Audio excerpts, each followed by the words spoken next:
I'm Kelsey. I'm Cassie. And I'm Nolan from SCP Weekly.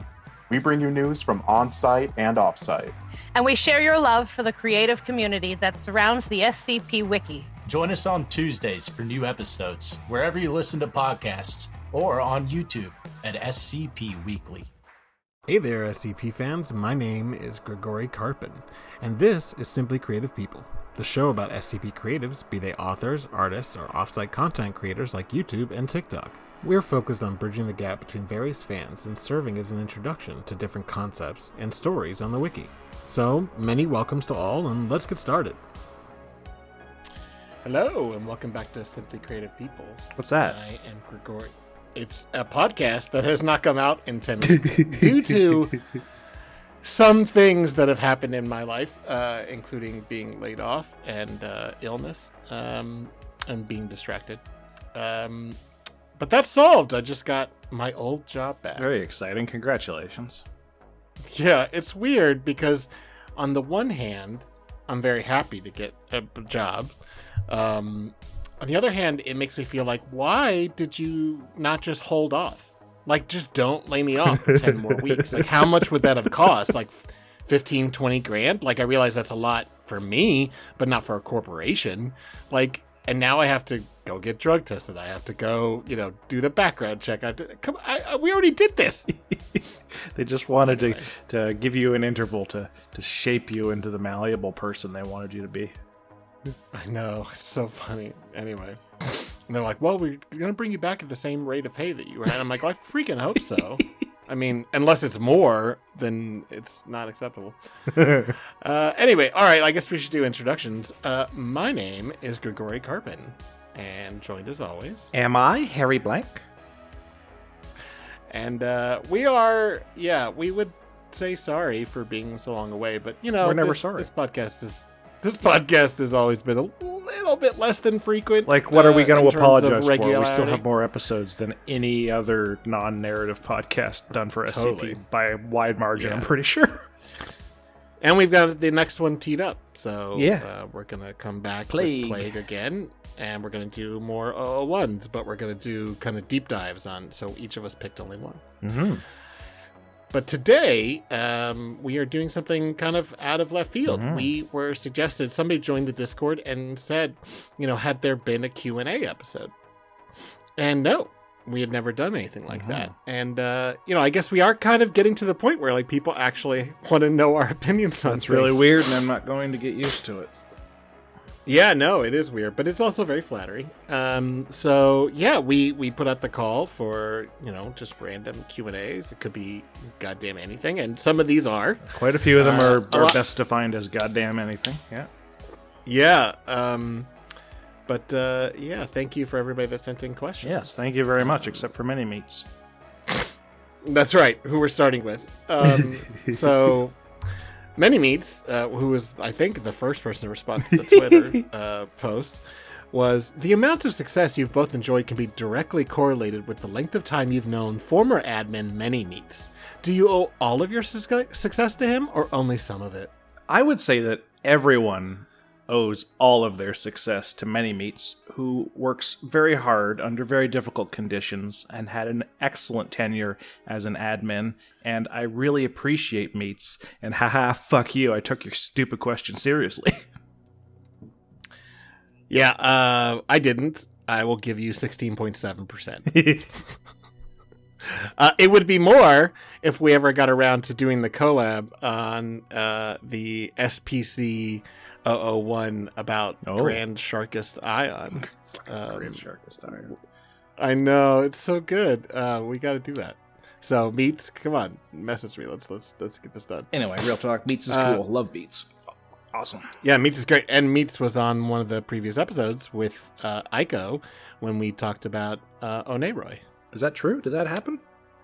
Yes. Really? It was like 15, 16 months I thought you were going to say years ago, and for a moment I was going to be like, yeah, that sounds right. We're not quite there yet, but, 15, 16 give years it... ago, yeah. In February, it will be 2 years. Oh, God. So, Oh, God. I know.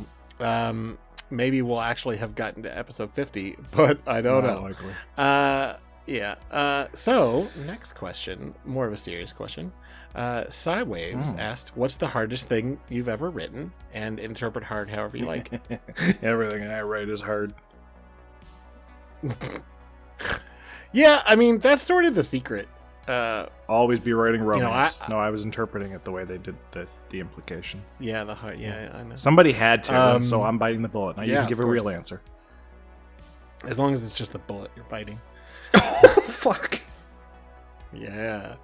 Talk about it. So yeah, I mean, I will say before I even answer the question that like people like to talk, to you especially because you have even way more than I do. But I have 80 something things on the wiki. I think it's like 88 now. Right. And I'm sure you've gotten it plenty of times. I've seen you get this question, but I have as well. Where it's just like, how do you do all this? And it's always like, well, how do I not do more? Right? Yeah. Like, I've got other shit to do. I've got a novel to revise. I've got another novel that's baked into my head now that I need to write. How'd you get so far? I'm like, I'm not nearly as far as I should be. What are you talking about? I know. I literally just finished, soon to be posted, the end of my series, 4 years to the day. That's right. And what day is that? When's it coming out? November 19th. November 19th. So please be aware. SCP to be decided. Archon, I think, is going to be the title. Nice. It's not going to be Archon class. Question, no. It's a different meaning of Archon. Yes. So I've got 2 layers to this answer. Awesome. I would say the first one is easy because it was 6,500. We wrote, together as a group, 6 people wrote. We had 7 authors, but one of them was doing all the art, and thank God for her. Aethris. Not all the art, but a huge, very large proportion of the art. Yeah, and I mean, it just wouldn't be the same without it. We've talked about it before. I'm constantly looking at that hub page and her cards and the other things she did for it, and just be like, well, the no return hub, especially with all of Aethris's cards at once, is just fabulous. Mm-hmm. Yeah. But let's face it, we wrote that in 6 weeks. For my end, it was roughly 20,000 words. For you, it was probably closer to 30. Something like 32,000 or something like that. Yeah.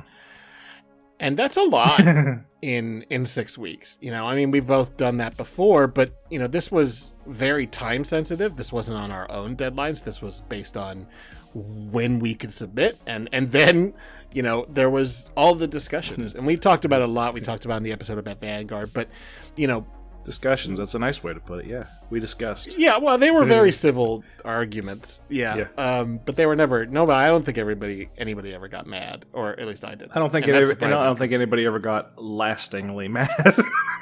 Right. But yeah, keeping the way that we wrote that was to say, here's what the overall premise is.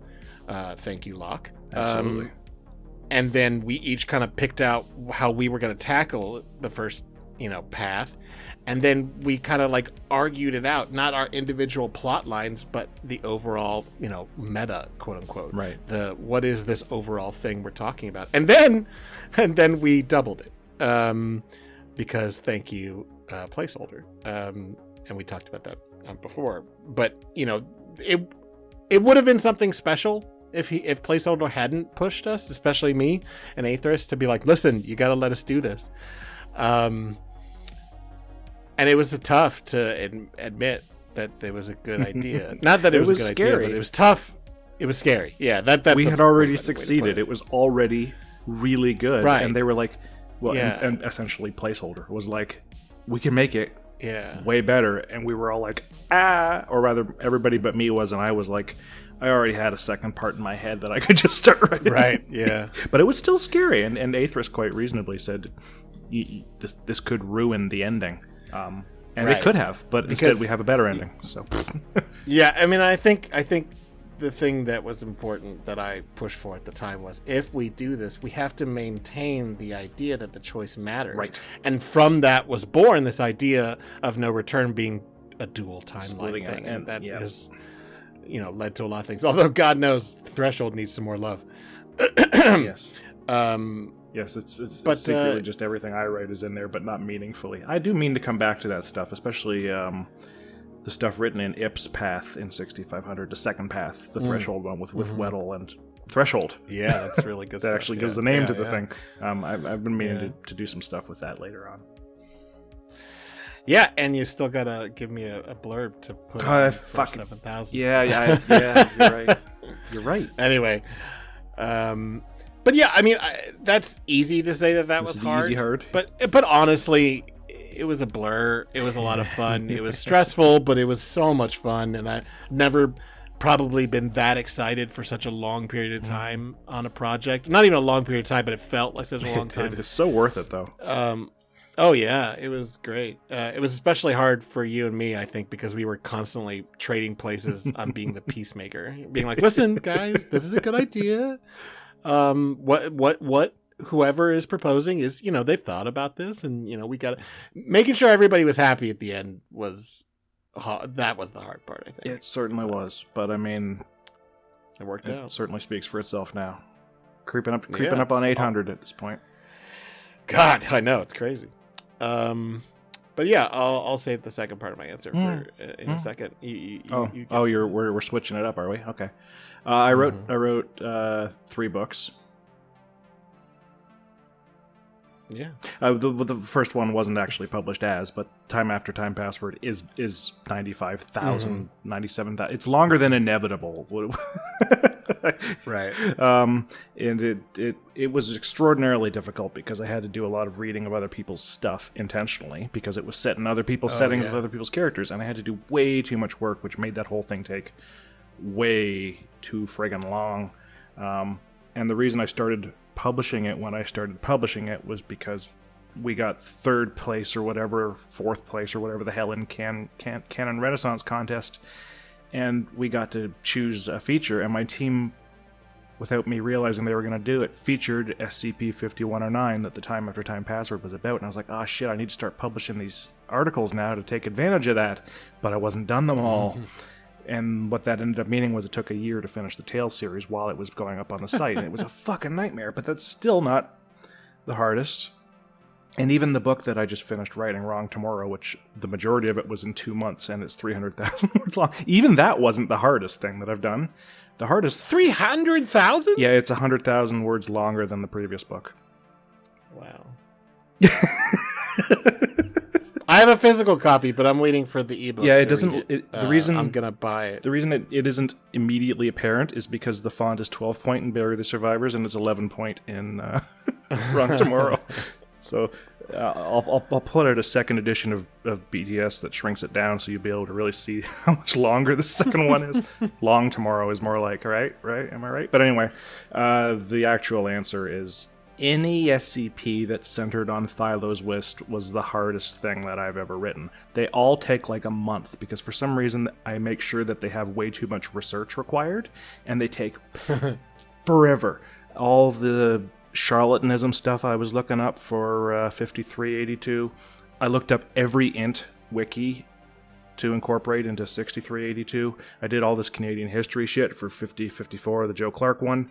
And the most recent one, the Woody Arlo Guthrie one, just was an abominable amount of research. I read somebody's autobiography just to write that one. And oh my god. God damn, everything with Zwist ends up somehow being some horrible month-long slog. But I'm always proud of them when they're done. So yeah, they really shine. I mean, I like all your stuff, obviously. But the Zwist character is something special. I mean, all your characters are good. But he has, and the articles that focus on him are always kind of very unique. He shows up for the big mythology episodes, generally speaking. Yeah. But those are always hard. Just really hard. So basically anything requiring me to read a lot of somebody else's stuff would be the answer. Yeah, I thought I did a lot of research when I wrote articles. You did, though. Until I do, but not like that. Yeah, I'm actually planning something now that will be kind of like the Time After Time Password. Not the premise won't be the same, but will be kind of a world tour of the SCP world. Super exciting. Yeah, we'll see. We'll see when we get started on that, because I got so many other things, and we got to start up on His Will Be Done. Yeah, again. we gotta get that going again for sure. The hardest thing we've ever written is the remainder of His Will Be Done, because we haven't written it yet. Yeah. I mean, it's so funny because people, a couple times recently, people said that they miss it, and it's like, thank you. It's always nice when people the only remember problem things is like that. Oh, it's great. Every Tale series has but- at least one. Every unfinished Tale series has at least one person holding a torch for it. Yeah, I'm literally going to mention one later. We ended it. We didn't end it, but the last entries were such a good stopping point, and we got distracted with other stuff, and it's been a year and a few months now. So Yeah, it's getting their we'll time. really get there. I mean, we've both got other responsibilities, but mine are finally moving aside in some senses, so I'll be able to help with that as well. Cool. So my real answer for the hardest thing I've ever written is actually Hecatontries Cycle. Oh no, shit. Because I don't think I've ever... So I've written a novel before, but that was all in the space of like 2 months. This has been 4 years. Right. And I'm not sure, I think at some point, because some of the other things I was doing were getting more attention, it was easier to focus on those other things. And so I kind of let Hecatontries slide, and it would be like one episode per 6 months maybe for the last couple of years. And so somebody asked me recently if I had like a show Bible for it. No, I have to go back and read everything. I don't read everything, but I look over everything, and I pay attention to all the character interactions, because at its core, this is a very character-focused thing. Mostly it's on Varga and Rebecca Douglas, but all the characters, and the arc of these character development happened very organically, in response to each individual piece. So, I didn't have a grand plan when I started it. And so keeping everything kind of consistent in terms of the tone and the character developments with this shifting narrative that goes backwards and forwards in time, over 20 SCPs and tales by the time we're done. That was tough. So keeping everything straight, and then getting it to the point where it has a satisfying conclusion, and also 2 miniature climaxes. So, I feel like that has been the most difficult thing. Not because I dislike the process, but I mean, it takes a lot of effort. being able to say you've completed a long form story on the wiki is virtually no one manages that. Everybody tries, and almost nobody ever gets it done. Yeah. This is the first long form thing that I've done by myself. Obviously, there's the Clef and Varus stuff, but that's very episodic. Although I do have a plan for that. But yeah, this is the one that defined. The first thing I posted was the first episode of Hecatontries, and that was 4 years ago on November 19th. So awesome. soon to be done. And it's great. It's a great finale, and I'm really excited to see it go up. Yeah, that one I took the last I would say it took me about 6 weeks, because there were all these different moving parts. So yeah. Anyway, so why don't you read this next question from Ice Knight? Ice Knight, baby. Okay, Ice Knight 785. The question is, and it would not be accepted as a question in Jeopardy, for example, because it's barely in the form of a question, really. Other than the fact that my voice has to go up at the end because of the punctuation mark. SCP ideas you have scrapped? I guess you went first on the last one. So I had an idea for a time machine, and the time machine goes back in time, but it doesn't account for the orbit of the Earth. So they just find this time machine in space with the guy dead, suffocated. Oh, that's good. And somebody already did it better with a toilet that teleports you back in time, but it ends up dumping people. So there's this giant stream of dead people in the Earth's orbital path who've been dumped there at various times by this time-traveling toilet. It's much better than my idea was, and it was my idea. It was 2 or 3 years before my idea. So that one's been scrapped. And No other ones that I can recall. Every other thing I've thought of doing, I have eventually done and posted or am still going to. I actually have two. And that didn't used to be the case. But I had a story that I worked on for a while that I didn't show anybody. And I might never do anything with it. But it is a series of caves and other geological features that are conceptually tied to the concept of the devil. Mm-hmm. And so an agent would get sort of lost going from location to location and have a bit of a mystical journey sort of situation, because there are so many different Devil's Peaks and Devil's Mountain and Devil's Pass and Devil's Bridge. And I have all these pictures. Yep. And I have all these pictures, and I don't know. I have never really significantly developed it. I might never do it. It feels a little too shallow. I might come back to it when I have a different You get a spark for it, yeah. Yeah. And I have a .j that I never posted because the reaction was, this is kind of funny, but it's not that funny. Oh, what is it? What was it? Do I know this? Or would I remember this if you said it? Maybe, but I'm not going to say it on the podcast. Oh, okay. Don't want anybody to scoop you. The title is my favorite part. Okay. Like my favorite part. Right. I do have an angle on it now, so I'm going to rewrite it and just really, really lean into the bizarre absurdist.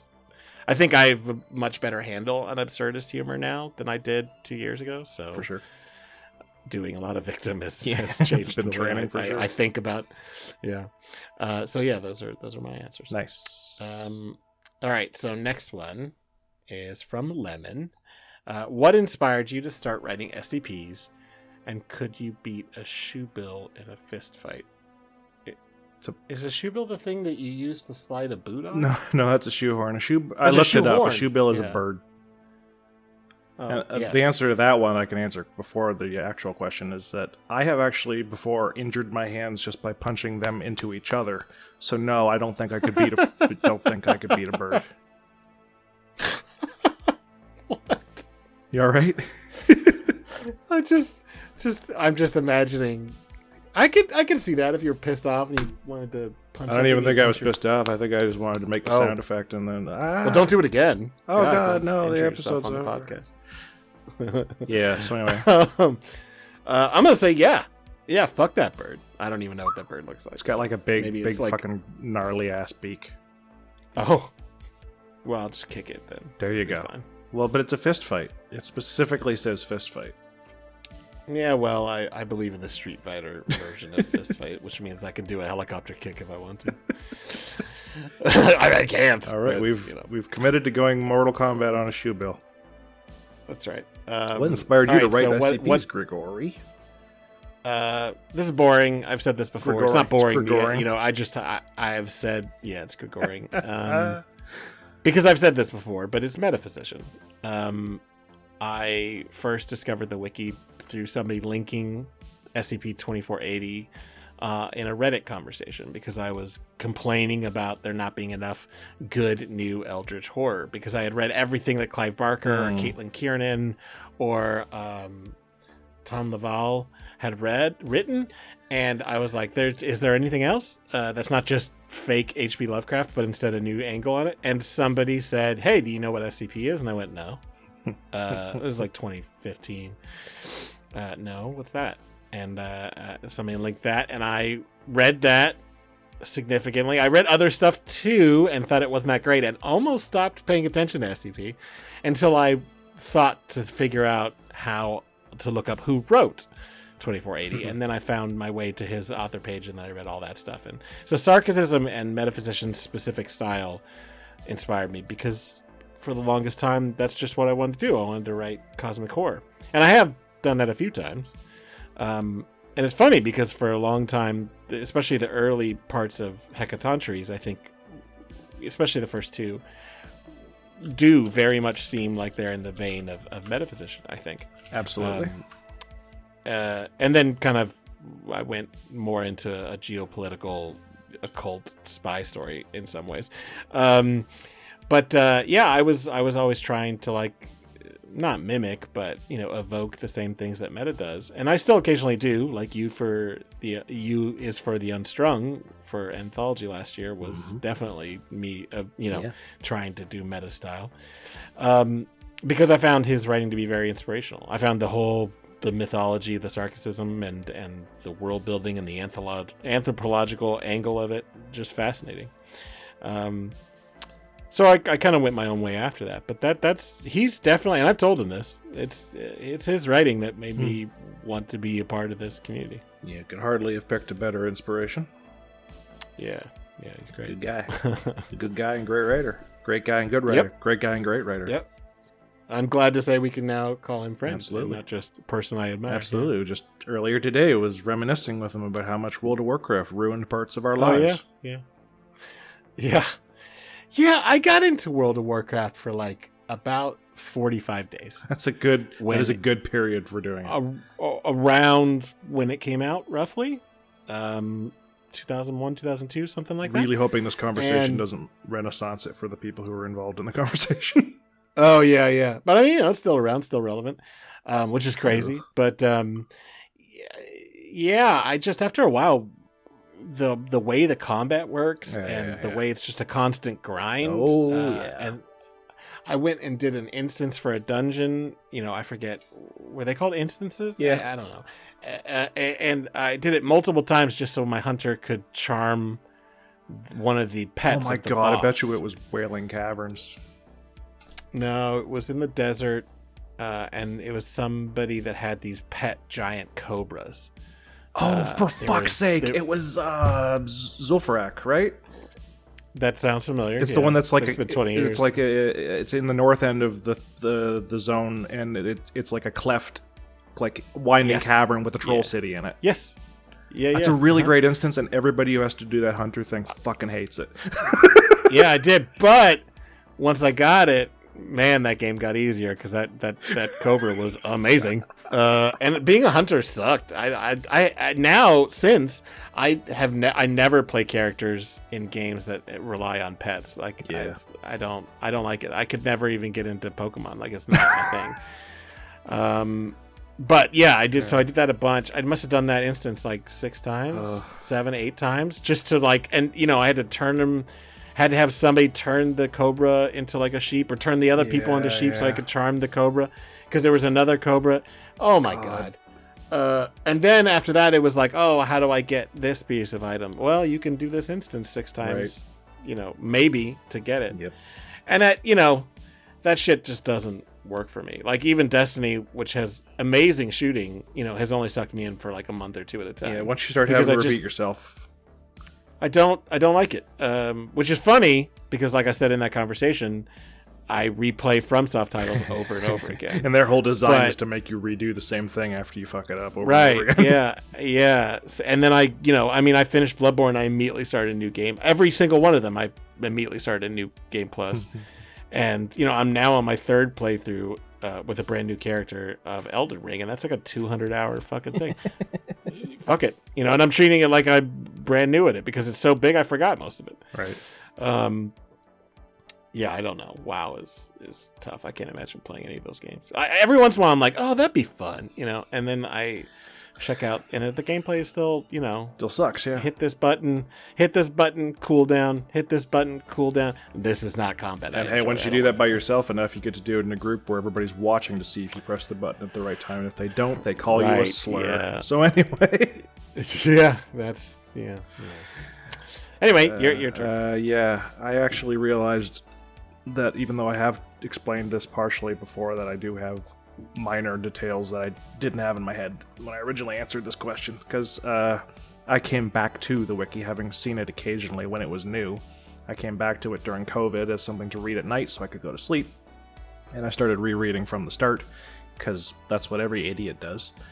And as I was reading from the start, I would click occasionally to see some of the new ones that had come up, and when I was starting was when the Exquisite Corpse contest was being posted, and nice. I specifically remember reading 5250, which is Act 1, The Lake South, The Deer North by Popsioke and Dyslexion, which is the one that is written like a recipe, even though it's a horror story about a deer that lives in a lake. And while I was reading these, and a lot of people don't like this one, but I thought it was pretty spooky. I think it's cool. And also really weird because the Exquisite Corpse contest is somebody gives you, it's what an Exquisite Corpse is as a concept. Somebody gives you the opening bit and then you have to deal with that and write the next bit. So somebody gave them the conprocs that were written as a recipe and they had to keep doing it, which they bravely soldiered on and did. And reading Series 1 junk, reading Series 1 like Paint by Numbers Monster Manual stuff, and then looking at that one, I could see how much different it was now. How like the stories had to have a justifying twist or a justifying point or some sort of execution that mattered, and that got me interested in making me think, well, if you had to come up with like a twist, if you had to come up with an idea like that might not have been covered already by all of these other articles, what would it be? And that's where I ended up on the how long would it take for a jump scare to get old? And, it's still such a good idea. I love it. I didn't execute it as well as I'd wanted to, but then luckily I spent 23,000 words executing, and I have continued to execute that one. I remember telling you actually after those two tales were out, like, those characters are done. I'm not going to like bother with those characters. That story's told. And you were like, yeah, that's good because I think you've covered that. Now you can move on to other stuff. And they've never gone away. They're in everything I've written. They're in the next thing that I've got coming out. Actually, they just never stop. But yeah, it's just the contrast between what it used to be and what it could be is I think what got me going and interested in writing for it. Yeah, that's fair. In some ways, that was me as well because I first read something that was Series 3 and then went back to read some of the 001s and some of the early Series 1 stuff and went, oh, I don't know. I don't know what the 001s are in general, and the Series 1 articles are, some of them are amazing. But we'll get up on that in a minute. Mm-hmm. Yeah. I want to go back to one of these. World of Warcraft. No. Oh shit! I forgot what I was gonna say. Whatever. None. All right. Yeah, next maybe one. It'll come back. Maybe. All right. Room. 48. Room. Asks, what GOI/POI do you consider underused/underutilized? Your turn. Yeah, it's an interesting question because in general, I don't think that is a thing. Most of the ones that I find underutilized, most of the ones I find non-utilized are being utilized to the full extent that they deserve to be. So if I was going to give an answer that's honest, what ones I feel are underutilized, it's an answer where I know why. And it's things like, I think the Three Moons Initiative is underutilized because only one person can consistently nail it. So it's underutilized by the fact that Dave You Fool is amazing at it, and most other people can't do it. 3MI should have more, but it can't have more because it's super difficult for everybody who's not Dave. I am sort of dedicated now to the idea of doing it for real, not just using them as a punchline, which I've done twice now. I mean, even I supposedly do it in 6500, but you do it. You can see in real time as I fail to properly utilize Corbinic while I'm going absolutely wild in Alagata in the same part of the story. Like the Alagata parts are so much more detailed, and then the Corbinic ones are like, oh god, I'm not Dave, you fool. How do I do this? Plus, we really haven't gotten a lot of insight into what Corbinic is like from the Three Moons Initiative perspective. Right, that's true. We've gotten these tiny glimpses, and Alagata, there's more. Like, Metaphysician's, first serious article about them gives a lot of detail. A lot of things happen. So, I get what you mean. I feel the same way a little bit about my Sarkic stuff in Vanguard, because mostly I'm not creating new things. I am taking older things and redefining them in our setting, which, is the purpose of that setting. But I don't think that they're, people are like, oh, I really love your Sarkic stuff. And I'm like, thanks. And I really love it too, but mostly because they're interesting character pieces. Right. I would like to, I've only done two serious, like brand new Sarkic concepts, which is 4712 and 5079. But I'm doing another. The end of Hecatontries is actually going to touch on some of that. And you've helped with the Deva as well, so. Oh yeah, so that's actually my answer. I actually think the Deva are underutilized. Yeah. It's why I did the hub in the first place. Not only because I wanted a piece of reference material that just didn't exist, and I thought, hey, wouldn't anybody else like that as well? But also to like summarize and create new lore and do a good job of collating all the various ideas, but then also leaving it open for further interpretations. And I just always thought that their potential was insane. It's why I've continued to utilize them. And I just don't think there are that many articles. There are a lot of articles with the tag, right. But most of them are not. Yes, we've talked about before. Tags can be misleading. Right, yeah. So, people have asked me before on the hub, like, why is it a curated list? And it's because I don't want to include everything that has a tag, because there's a lot of stuff that has a tag that isn't, barely mentions them. They're in one sentence. Right. So why would they get a tag, or why would they get a tag, but why would they be on the hub? Right. And so I really do hope that people read the hub and get inspired to write new Deva pieces. In some ways, the conversations that I had with Assertive Royal and me encouraging him to come back, I think that is why he wrote a second one. Which is super cool. It is super cool. I'm not going to take credit for it. I just mean that, like, I think those conversations directly led to him being like, I have another idea. Oh, you should write it. And also, I did say in my answer that I think the 3 Minutes Initiative should be used more often. I've thrown them into a couple as a joke. And they work, but I think, I think they're open. I think Dave would also be interested in seeing other people's perspective on it as well. Yeah. Not just using the same things. And maybe this is crazy, but I don't think there's a lot of modern development of Church of the Broken God or Sarcasm. Yeah, you're right. I've done some stuff, but mostly it's harkening back. There's In Memoria, but that's been kind of on hiatus for a few years now. And, obviously go read everything I've done that is Sarkic, which, I've dedicated myself to writing them as actual characters and using the Clavigar and other things like that as real characters. But, there's not a lot of new, like, lore type stuff, which, I think it could be really, really cool to see newer, to touch upon newer ideas. It does feel like most of the people writing GOIs now are writing the ones that came into existence while they were on the site recently. Like, most of the GOI stuff that makes sense. Is the newer stuff, which, it's actually kind of interesting. It's surprising because people always love to write about the old stuff, whether it's good or not. So it's kind of interesting how many people are now making up GOIs and writing about them, even if I don't know anything about half of them. Yeah, like I was looking at the list and I was like, what is Griesberger again? I don't know. I don't know. I'm probably not going to do it on an episode. I'm sorry. Anyway. Well, we did the GOI bit for 2 straight years. It's got to end eventually. Yeah, we got to move on. We'll do a few more, though. Anyway, all right. So Toast asks, favorites from each series, which...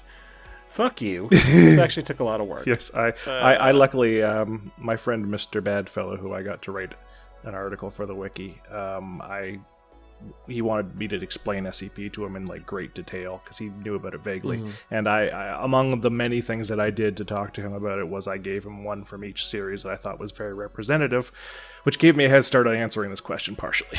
It's still not a perfect answer, but let's hear what you came up with. Or maybe I guess we should do it by series. We'll do it by series, yeah. But first, a caveat, okay? I am not saying these are my absolute favorites from 1,000 articles.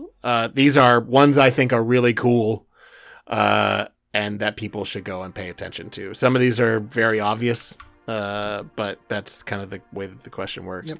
Yep. All right, I'll do Series 1 first. Series 1 is easy for me. It's 093. Yep, good pick. Dead Sea, fucking... Cinnabar disc that takes you to other worlds. It's fucking brilliant. Amazing. It's so good we're writing a whole fucking series in Resurrection about it. That's by Nico Chris, the author of The Flesh That Hates as well. Oh yeah, amazing. And I think it's one of the first really deep narratives in the first 1,000 that was written at that time and not, later on. But I will also throw out, I think 076 is just a solid classic spooky monster. It's so good. If I'm getting that right. Is that the old man? 106. 106. That's what I meant. 106. 076 is either Abel. No, it's Abel. 076 is Abel. Oh, look what you did. I don't like. I don't like those at all. Those suck. Sorry to the authors who are not listening. But 106. I don't think you're gonna hurt Clef's feelings. Oh, did he write those? Abel is Clef. Okay. We've said before we like Clef stuff. Just I played D&D with Clef. He's a really nice guy. He seems like it. Really good author. Really cool guy. But I will also say that obviously 140 and 610 are the basis for almost everything I adore on the wiki when I first started. So I have to at least mention the fact that 140 and 610 are like super important to me. 140 is amazing. There would be, 140 is just straight up amazing. 610 is also fantastic, but without those two articles, there'd be no Deva and there'd be no Sarcasm. Even though 610 is technically not Sarkic. Yep. What the fuck is because Sarkic? It was written years. Yeah, because Neko Chris even wrote a thing. What the fuck is Sarcasm? Like in a playful way. Years later, Metaphysician, based on 610, and the thing that Ip wrote, where it was about the beach, the Church of the Broken God beach, where these weird 610 like entities kept showing up. And Meta was like, what if those weren't just random monsters? What if there was like a whole culture behind them? Meta's ability to synthesize and then create something original from it is always so good. Yeah, I mean, Hang King. Like, Alagata is a much better version of the King in Yellow. Oh, yeah. I will say that one is also really good. Is that 706? The Hanged King?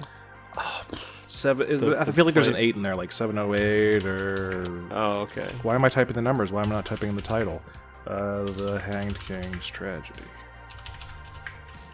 You can hear my lovely keyboard again. Great. That's the name of a tale by Oboe Band Geek. God damn it. Yep. This is good television right here. Hanged King's the fucking SCP and the tale have the same name. You can't fucking do. It's 701. Oh, 701. Yeah, that one is dope. Good Too bad stuff. the original image is gone, but the new image is pretty good too. Yeah. All right. Your turn.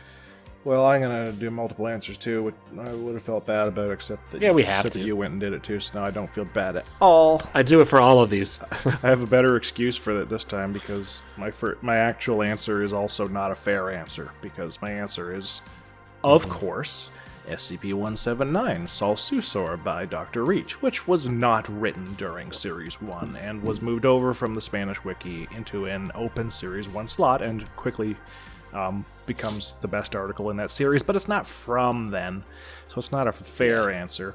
So I think my fair answer, and this kind of sucks really, because what is it with Series 1 and about 800 of them not mattering?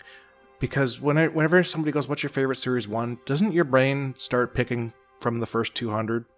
Like, why is that? It's very rarely do you think of anything like...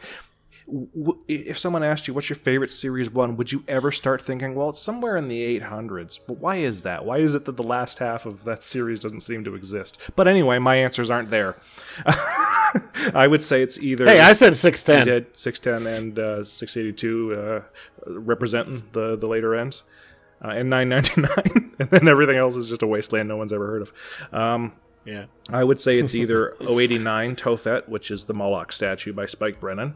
I always thought it was an edgelordy thing when I read it originally, and then I read it again, and it's actually a very clever moral conundrum, as we talked about, I think, on the podcast a billion years ago. Yeah. And I also really love 058 Heart of Darkness by nobody knows who it's by, just because it's full of this portentous gibberish that it spouts. That just... It's great. Nightshade is shadows and all honest blinks that sort through the bile of newborn plagues. Instant warmth is a mother's milk and dreams before anything was ever evil. Whoa, that goes hard. So I really adore that one. But 179, 179 is just the perfect transition from absolute eldritch monstrosity to unbelievably wholesome. It's just like a record scratch. Sublime. I just love like that. sublime. Literally sublime. She appears in like everything I do now, just as at least one cameo. She also appears in the next thing I'm doing, briefly. Anyway, it's like a trope at this point that I just can't stop using Salsusor. Anyway.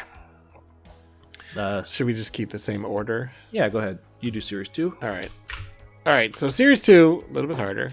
But I will say Tabula Rasa, which is SCP-1762 by Famine Pulse. Famine Pulse has so many bangers in series 2, but this one's pretty high on the list. Basically anything that's part of Holy Science is worth your time. If you haven't done it, look up Holy Science SCP, get to that hub and click on all of those SCPs because they are fucking wonderful. In a terrible, they're horrific, and they're the most Lynchian things I think I've read on the wiki. Famine Pulse was a huge inspiration for the way that I don't know if I write the same way with Victim. That's not true, but like that same sort of energy of like just these little snippets of insanity, For sure. Which is super good. And I want to, even though it's in a different series, also in Holy Science is The Blind Idiot, which is 2682, and holy shit, that's incredible. Is that you? Are you done? Yeah, I only picked one this time. Well, I've got 2. Yeah. One we already talked about, which is 1425, Star Signals by Silber Escher. Oh, which is just so fucking cool. We talked about that on the Fifth Ism episode, but it does not lunatic. get old. No, and it is a very similar to the Famine Pulse vibe that you're just talking about. And the other one is the father of the entirety of series 6 and 7, basically the spiritual creator of things that came much later. 1233, The Lunatic by Cadaver Commander, Moon Champion. Oh. Which basically years earlier presaged the entirety of Series 5 and Series 6 and 7, all the loud, funny things. Hog Slice and Death Knife and like all of the Plague PGP and Dune stuff comes out of... Absolutely. Cadaver Commander is amazing. He's always fun. Really good author. And a friend. No, I mean they are all his stuff is really good, but that one especially is. Tonight you brush your tooths among the stars. God, so good. Great article. All right. Series 3. This is easy, but I'm going to throw out a lot of mentions because they matter. You're but totally for me, I think only answer anyway. But go on. Yeah, 2922, which is the first Corbinic article. Nice. No, I don't think it is the first, but it's the first one that really explains what Corbinic is, which is I always thought it was titled just Corbinic, but on the main list it says notes from under, so I don't know. Like I don't know if somebody mixed it up, but that's the one that is where a researcher gets a telepathic phone inserted into her head, and then she dies, and she starts calling the foundation from the afterlife, which is Corbinic. And like all the Davy Fool stuff, it starts with this idea that could have just been the SCP and then just takes a left turn because that doesn't matter anymore. That's such a cool thing. Like so many people do one where they have an anomaly that is totally just an excuse to tell their story, and that usually means the anomaly sucks. But Davy Fool does this thing where he somehow manages to earn it by going like, I am going to just ditch the anomaly, but I'm going to make it like such a good anomaly that you're like, holy shit, he's blowing a cool anomaly just to tell us this cooler story. I really respect that. He does it all the time. He did it like in Last Ride of the Day. Yep. Like, I mean, like that's not the point. The machine is not the point. The machine's not the point, and Ubu is also not the point. It's so funny. Right. The point is this minor character who suddenly becomes not. It's great. And I mean, it's just, I've read all the Truman stuff like 4 times. So, and that one especially, because that one is the one that really leans into being a serious, eldritch cosmic horror thing. And then he turns it into a bunch of comedy, which is, again, like just so interesting that he did it so straight at first. And then that's just the basis for, Space America, as you put it. Right. But the other ones I think matter other than please go read all of 3 Moons. Metaphysics and Sarkic stuff all started in Series 3. So 2480, 2408, 2191, etc., etc. They're all incredible. Yes. 2075, which is Varus. You didn't name it. Yeah. So I can't not mention Varus, those. obviously. Yeah. He didn't name the one I did, because the only one I picked was 2264 in the Court of Alagata. Oh, yeah. Love that article. Fucking spooky as shit. It's incredible. The description of the weird, like, orgies and the fucking weird, the ambassador of Alagata, who's just so horrifying that they just have automatically lost as soon as he gets there. Oh man, and then the description of what the agent who came back is physically like because of what happened, even though he's able to tell the story, is just like, oh god. Fabulous article. It's an article so good that he was able to get away with doing it twice, because there's also the tale of the Wandsman in the Court of the Hanged King, which is essentially just another angle on the same story, but it's so good that it doesn't even matter. It's good to have more of it. I mean, that's what Operation Galahad is with Corbin. It's true. It's good. You get an idea that's good enough, people will want to see more of it. And God, our entire fucking writing career on the wiki is doing an SCP and going, I want to write a tale about yes, this. Exactly. And that's both of that's us. a thing that used to happen all of the time and doesn't happen as much anymore. And I think it should normalize white person clapping in between each word. Normalize writing companion tales. Fucking normalize reading. Hate when people do that clap prose. thing. Normalize reading. Yeah, let's not go too normalize, far down this. Normalize fucking reading prose. Okay, SCPs are not the only thing on the wiki. But yeah, Series 3 is, I think, Series 2 has a lot of really impressive stuff that germinated the potential. Really elevated it. It could have just been another 1,000 murder monsters, and it wasn't. But I feel like Series 3 is where I start to see the really serious literature. I mean, except for the ones that we mentioned and a couple other ones from Series 2 that are just like, wow. Series 3 is, I think, is where the ambition really started to show. And then, for some reason, Series 4 I know the least of out of the entire set. Yeah, I picked 2 that are in the first 10. I'm a little better than that. They're both okay. What do you got? They're so good. First is SCP-3002, which is Attempts to Assassinate Thought, which is fucking incredible. It's incredible. I don't even want to say what it's about because I don't want to spoil it. Yep, it's so good. By May D, yeah. And then, but honestly, it's hard not to give it to 3007, which is Planet of Two Artists. Which is, barely a written work. But it's, I that one is incredibly inspiring. There have been multiple articles that I have written that are just trying to capture that same feeling. That one's great. We covered that one on the show just because it's so fucking cool, I'm pretty sure. Yeah, we did. What episode? I don't remember, but I do remember seeing this. Oh, you know what? We did one on previous KCON entries. Oh, that's what it would have been, yeah. The ones that didn't win. Yeah, this is better than 3000.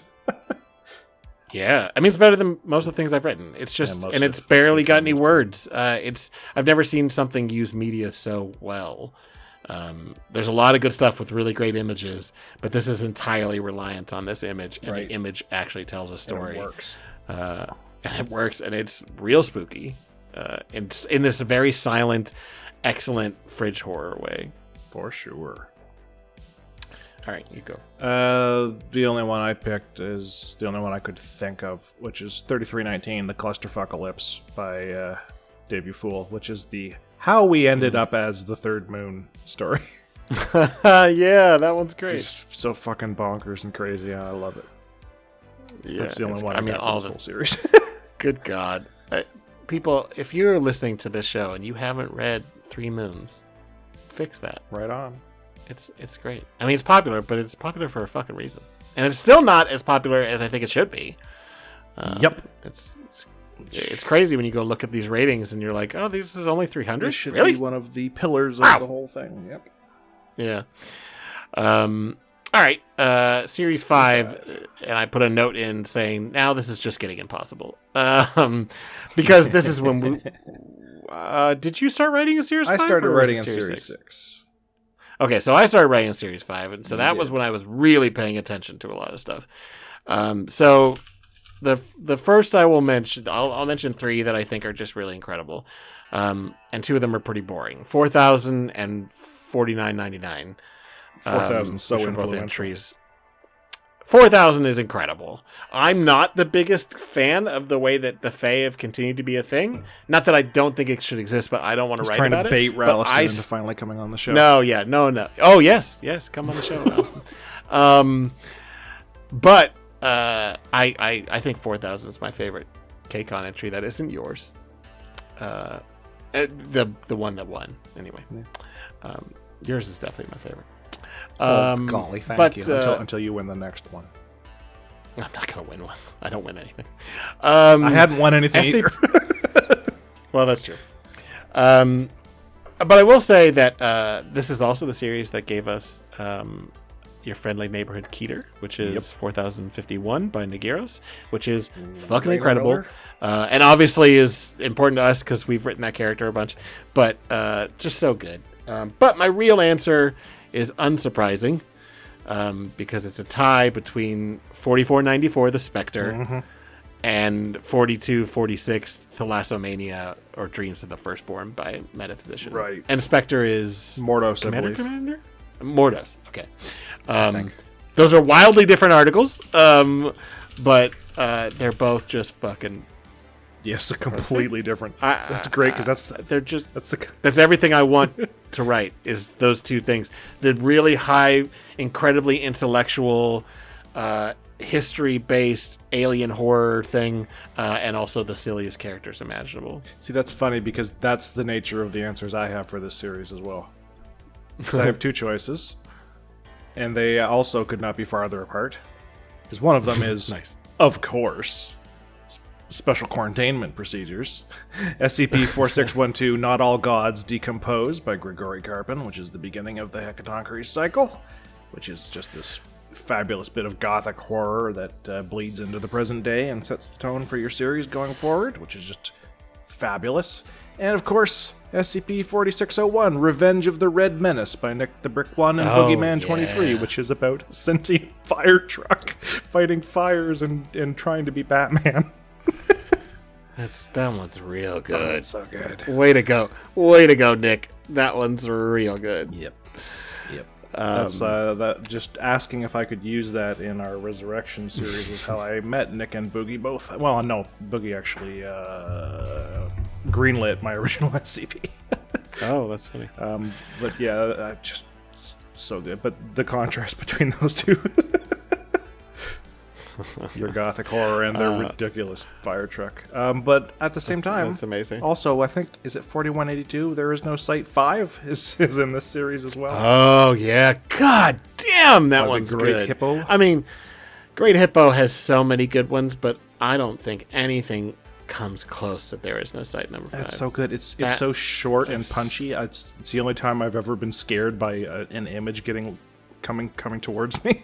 Yes, and it's the first time I saw video on the wiki. It's so multimedia. That's so his thing. I don't know if it was the first one to ever use video, but that was the first one I saw. Hippo did it best. And I'm still a pretty big fan of Ken Burns Presents SCP whatever, which is by Kate McTiernan, which is amazing. And what about SCP? What the hell did you end up getting? 7007 was it? Oh right, yeah. I guess I did a lot of video. Quite a lot of video in your 7con entry. That one should be my answer for my hardest, because that Misfortune writing that article wasn't hard, but making those videos were really hard. I mean, shit, I even got a voice actor to come in and do stuff. Thank you, Jack Mockery. Beautiful. He did an amazing job. Okay, but yeah, I feel like the way that we diverge in terms of what is important to us in Series 5 is exactly why the wiki is so important, because it is the place where the Spectre can exist, and it's the place where, my 4612 can exist. Like, it's just, you can write anything. Yep. There'll be trends. There's always going to be trends, but there are people that have no idea that I write serious horror and drama because they know me for Victim, and there are people that don't know anything about Victim because they just pay attention to the Vanguard stuff, and it's hilarious. Yep. Also, that's a crime. You guys should all read all of my shit. Fuck you. But no, I mean, and I think that's, all of the stuff I write is in wildly different tones. For sure. And that's why I like it here. It's what I will probably always do is, shifting atonal narratives. Yeah, it's no fun getting stuck in a rut. Do wherever you want. I constantly am I'm going to do something different. This is different. Yep. I don't know how many author posts was, well, this is an experiment. All right. Series 6. Series 6. I'm going to be sappy. My favorite is The Name Snake, which is 5866. I love all your stuff, but I think I think there's stuff that you've written that's probably technically better, but I love that one more than anything. I guess 5866 is my highest rated no cheating article. It's the highest rated one that I wrote by myself. Oh, really? That is not nice. on a contest, right? So it's not higher than 7,000, it's not higher than 6,500. But I think out of all my articles that don't have something else boosting the rating, I think it's the highest rated piece I have. Nice. It's well deserved. Thank you.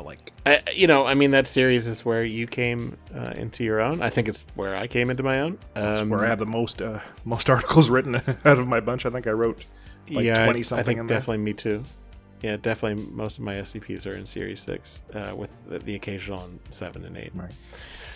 A lot more tales. Yeah, it's because we're doing so many more tales. Take up all the time. Yeah, exactly.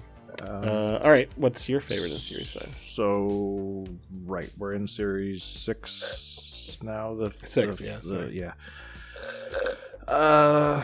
The one that I had written down, I am very deeply fond of, and then I realized it actually comes up again in a question later on.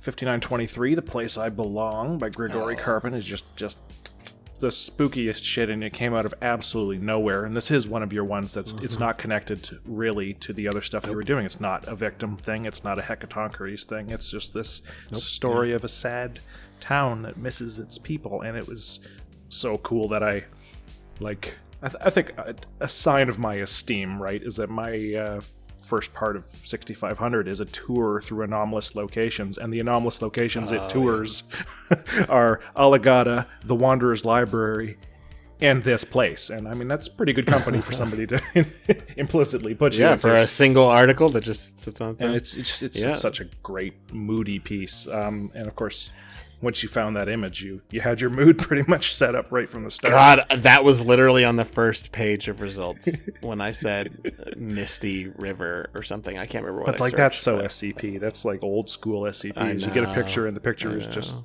so the mood, and you go, you know what? I'm doing this. If for some reason you guys don't know, the opening image of that article is a man in a fedora, pretty encrusted in the shadows, you can't really see any details of him, on a rowboat on a really misty river. And I saw that and was like, well, I'm writing a dude with a fedora on the fucking river, because that image is gonna be used. That was my first. I think that was my first serious attempt to pull the fast one on the readers, because it starts off, and I think it does a good job of being really spooky, but that's not really the point. Because at the end, it's just kind of sad. And I was really not dealing well with the pandemic. Two of my creepy but end up being sad things are just me writing about being isolated in the pandemic during the period where I didn't even get to see my girlfriend or any other human being. The mushroom one, which I think you've mentioned already once, haven't you? The mushroom one. Yeah, 5079. Yeah. Love that one. That is so good. Actually, that could have made my list as well. That one's so clever. Shout out to Nico, because Nico's crit led me to rewriting the ending, and it is so much better than it used to be. Nico is a champion. Big fan. Good friend. Love Nico. Yep.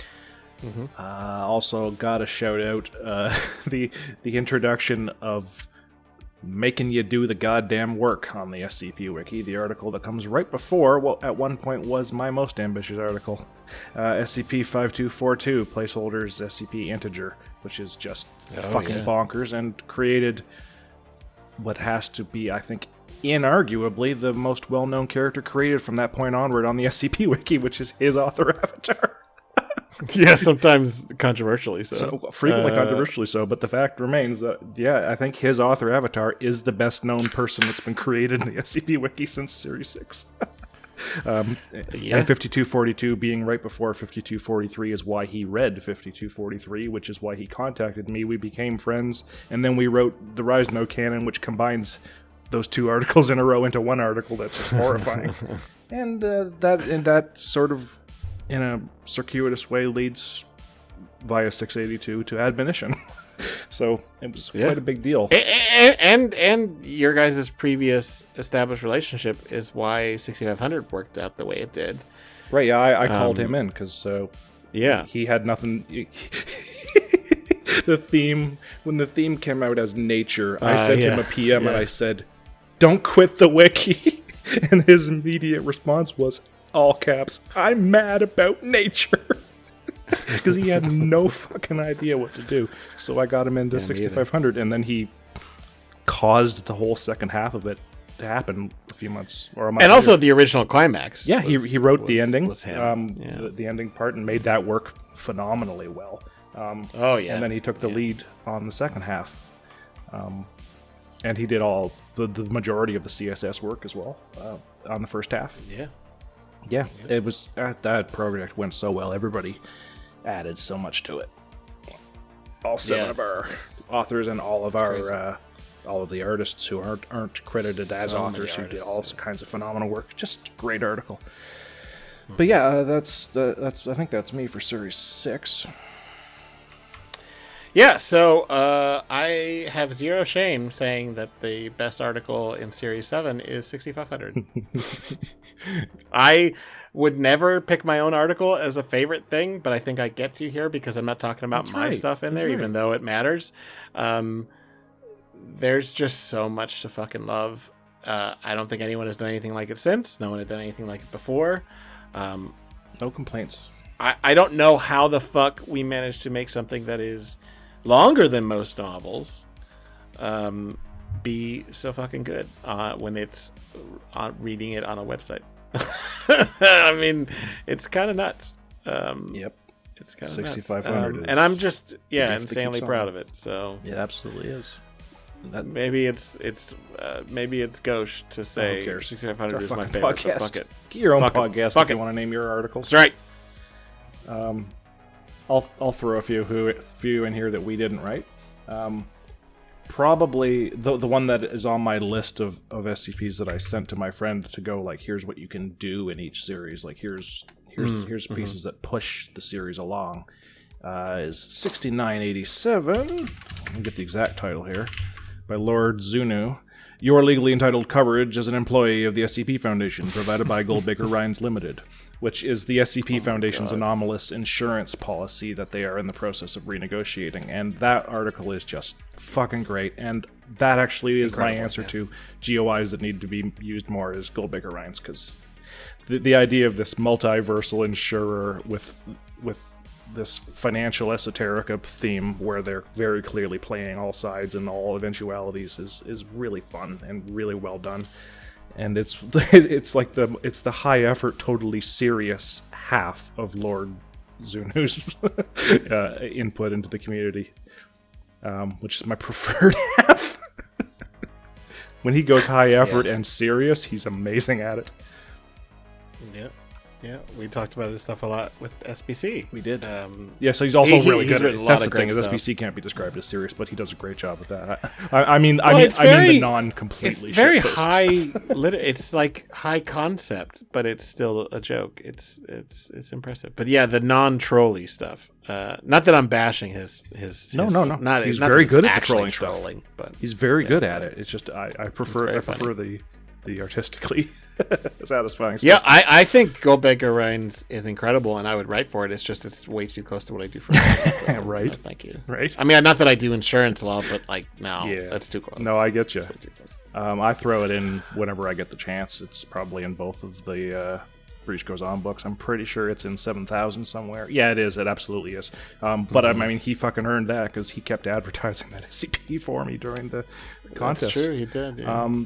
Another one I want to mention from Series 7, though, is 6819 by Rounder House. And what is the title of it? Just because Bioluminescence. It's a one about driving at night on a lonely highway where you start to encounter something, and it's one that I can't spoil. the whole point of it is to read it, but it's one of the just spookiest, moodiest pieces, and I really, really, really adore it. And also, I feel slightly entitled naming this one because he wasn't sure about it, and I was like, "You fucking post this. This is really good," and it's amazing. Oh, one I forgot to mention for Series 6 was, I think it's Series 6, and I don't remember the number, but he did one where it was like a automated doctor, like surgeon suite thing, and it's kind of a joke in some ways, but it's a really sad joke. I think not sad like it's bad, but like it's a very short article. Right. Like, God, I can't remember the number, but it's really, really good. That's lovely. Shocker. Rounder House is actually popular for a reason. Yeah, it's weird, eh? Good writer. Weird, huh? Good writer. Strange. I mean, it's not always the case. Not with him, I just mean in general. Yeah, we could just call out all the really successful things. You know what I really liked in Series 7? 6820. Not a lot of people have read that article. They should go check that one out. That's true. It wasn't it 800s? It's got to be. 6820 is the highest rated thing that wasn't in the KCON in that entire series of 1,000 articles. I think it's higher than 6500 though. Well, yeah, and we passed the article that originally passed. Yeah, we're in 7th place out of all 1,000 articles, specifically because 6820 has edged its way in there. Nice. Yeah. Yeah, but that's admonition for you. God only knows when they'll put out another one of those. Anyway. Does God know? Are you calling yourself God? I didn't say I know, obviously. Why would No, I of course know? not. So SCP Series 8. We're on Series 8. Yes. The one we're Series 8. on. So the current series. So this is not favorites. Obviously, Will be for me, there's but a yeah. lot of great stuff for all of these series. Oh, yeah. But I will say I'm going to pick 2, and these are both by Asabi, which is good. if you haven't read 7900, which is A Place to Drown, or 7470, which is M is for Moonlight, fucking fix that. It's a bad idea. And He's go such read. A good author. It's a bad idea. I said No, Asabi is it's a bad idea. It's the friend name. Right. Yeah. Doesn't do a lot of stuff. Kind of waits for inspiration to strike, but good God, these 2 articles are fucking magical. So they are Metaphysician if Metaphysician wrote completely different. So it's not in any way, shape, or form trying to mimic Metaphysician's style, or it kind of is, but feels very different. We've talked about it before, but Asabi's stuff has this religious awe to something inhuman and horrible, so it makes you uncomfortable instead of it being a jump scare. It's fucking real good. It leans particularly on the benthic horror, which is to say the watery horror in a lot of cases, which even the best of Lovecraft's stuff, the idea of the sunken city of early A, right? But Asabi's is better because it's written on the SCP wiki, so it's not fucking racist like Lovecraft. Well, some of the stuff on the SCP wiki is kind of racist. Yeah, but none of the stuff written by our friends, thankfully. No. Yes, thank God. That's not a coincidence. There's a direct correlation there. That's right. If you write something edgelord and cringe, I probably won't talk to you. Yeah, really.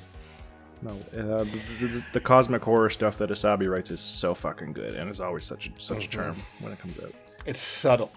It's really subtle horror, and that's tough to do in short flash fiction. It really is. They do it. Anyway, what's your choice for Series 8? I feel a little embarrassed saying this because from what I remember last time this came up, you said, yeah, but it's kind of too similar to this earlier one that everybody knows it's really popular, and I get that, but I don't give a shit. I think my favorite SCP, just because it just appeals so much to me in its topic, this sense of just fatalistic urbanism, but the sense of hope that's springing up inside of it, and also the Lewis Carroll level of just insane insanity from the characters in it, and just the sentimentality and nostalgia. I think my favorite period is probably 7005, The Neon God by Tufto.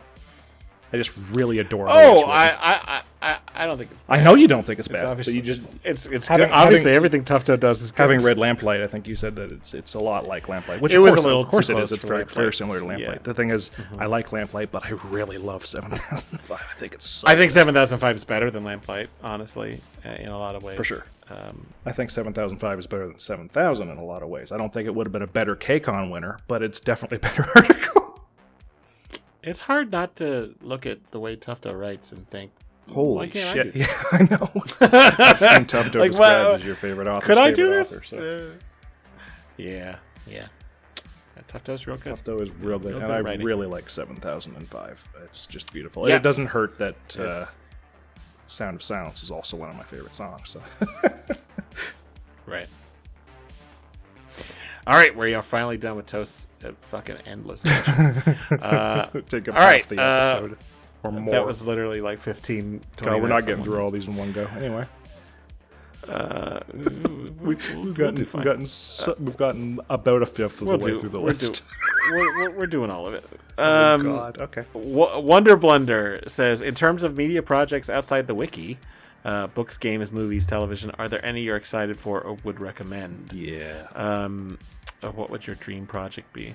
I think I maybe interpreted this question wrong because I thought they were talking about SCP projects, and now I'm realizing it was a lot wider. Well, I answered I answered the second half with like an SCP thing, but the first half I just listed a few media things that I like that aren't SCP because that's what the All question. right, well, you go first. Okay. I'll recommend two media projects, which both actually fit into that description better than any other description. And the first one will be The Expanse, which is both a novel series and a television series by James S.A. Corey, who is actually two people named Daniel Abraham and Ty Frank, I think, which is science fiction set in just the solar system because that is how you do hard science fiction because it's quite a big place, the solar system, and then non-hard science fiction intrudes quite violently onto their already badly stratified and fucked up human society and makes them have to work out their humanity. And it has very well written characters, like brilliantly written characters who are brought to life phenomenally well in the television series. It's a very rare case where the books were really good and the adaptation improved and expanded on the books, which is not a thing you're ever even allowed to do, and I'm astonished they were able to do it in the first place. So I'm very deeply fond of The Expanse.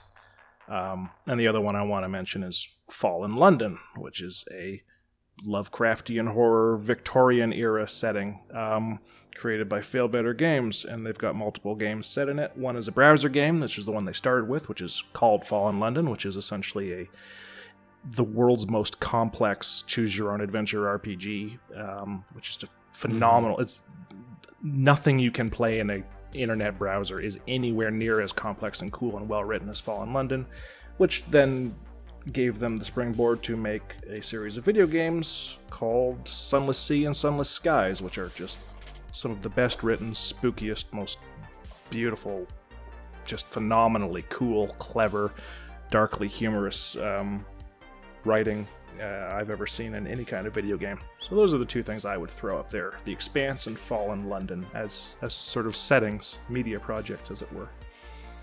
I wish I could. I enjoy the concepts at play in Sunless Seas.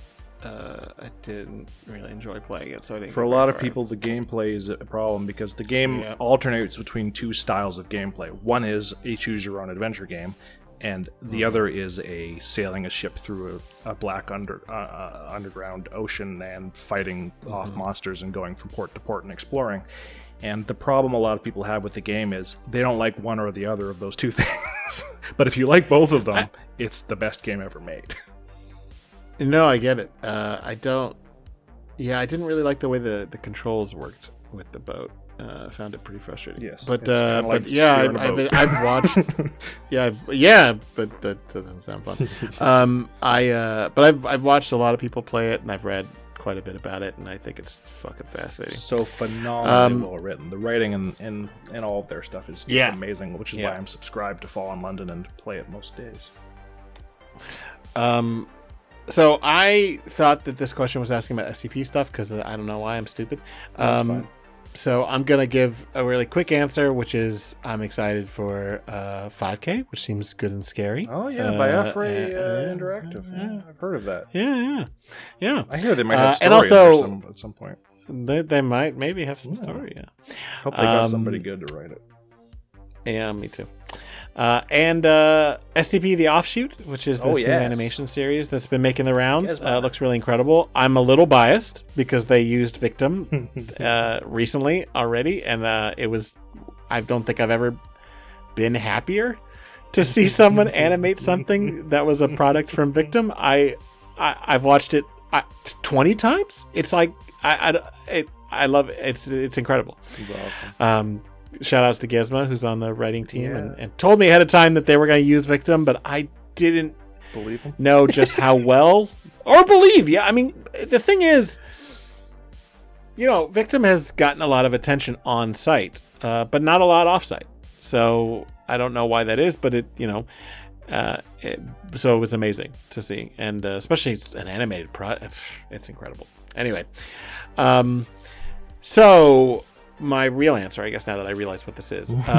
So things I'm excited for.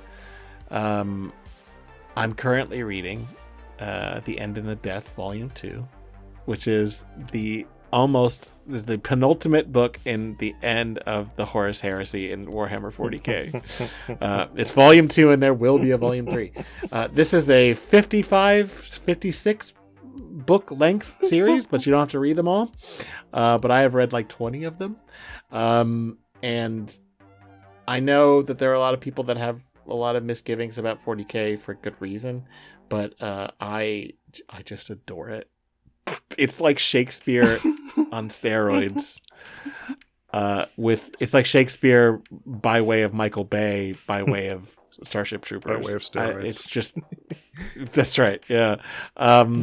And this book is incredible. It's written by one of my favorite authors, which is James Abnett, who is the one who redefined the Guardians of the Galaxy for Marvel Comics, along with Dan Abnett and Andy Lanning.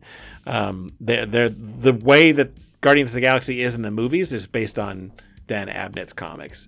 And he's anything he does, I love, and this is incredible. I'm also, and I think I mentioned it later on, but I've recently discovered Stephen Graham Jones, who is who's an Indigenous author who writes from the perspective of being Indigenous Native American, and writes horror, and he's incredible. I read not his first book, but the first in this series called My Heart is a Chainsaw. Which is about a ne'er-do-well teenager, half indigenous person who lives in a small town who is obsessed with slashers and is convinced a slasher is about to start happening in her real life. Shocker, it's a horror book. Things do go wrong. But it is so irreverent and yet so scary. It's really funny. It's really touching. And there are also moments that made me so fucking creeped out. And that is very impressive. So Stephen Graham Jones, read everything by him, please. Awesome. All right, what's your dream project? Well, for some time, I've thought it would be nice to do readings of my stuff. Oh. Just because I like reading. I like talking, but I like talking when I've got a script in front of me. And it can actually be like good words. And I have from time to time wished I could do that. And occasionally people actually have been chucking sound bites at me of them doing the voices of my characters. I'm like, wow, that would be cool. Having like a video of people doing the voices and everything. And then I think, yeah, but the whole reason you're interested in this is because you could just sit by yourself and do it and just read it all by yourself. Yeah. But the thing is, like with an SCP, with a tale, you can one person do the whole thing. With an SCP, you fucking can't. And the reason you fucking can't is, if you're doing it by yourself, you're going to have to stop and read the dialogue tag every time a new character starts to speak. Because otherwise, it'll just be your fucking voice. Yes, you do. Unless you've got only 2 people in a discussion. I've got friggin' SCP logs where there's 8 people talking. That's undoable unless you say, Chief Ibanez says, Dr. Lillehammer said, and that would fucking blow. Tales you can just read, because tales preface themselves properly so you can tell who's talking without it constantly saying said, or it's already in the text where it says said. With SCPs, you'd have to get other people to get together and do it, which is relevant because I actually have something to say about a reading of one of my things later on. Very excited to brag about that. Nice. But yeah, reading some stuff and also reading other people's stuff might be fun as well. Especially like stuff that hasn't gotten as much attention as it should. Maybe I'll do a read through of the entirety of the Hecatonchires cycle when it's done. That would be amazing, wouldn't it? My dream project, no joke, would be writing Superman. Did you say writing Superbad or writing Superman? Superman. Yeah, I think they already wrote Superbad. Yeah, they did. In all seriousness, I really think I would like to do a Superman story. Yeah. That really went in deep on the whole Kryptonian mythology and stuff. I think it would be really good. Awesome. I mean, I don't know, maybe the people wouldn't agree, but I would love that. Superman gets a bad rap from people who don't really get what's going on with the character. Yeah, big time. There's a lot of really intelligent fucking writing in Superman. And it's sad that people think that it's just, well, what's the threat? I mean, he could just beat anybody. It's like, listen, superheroes don't really lose, so that's always the case. Right. Like, even if Spider-Man gets beat up, like, he's going to win really probably eventually. Going, I wonder if he's going to make it through this. Yeah. Really?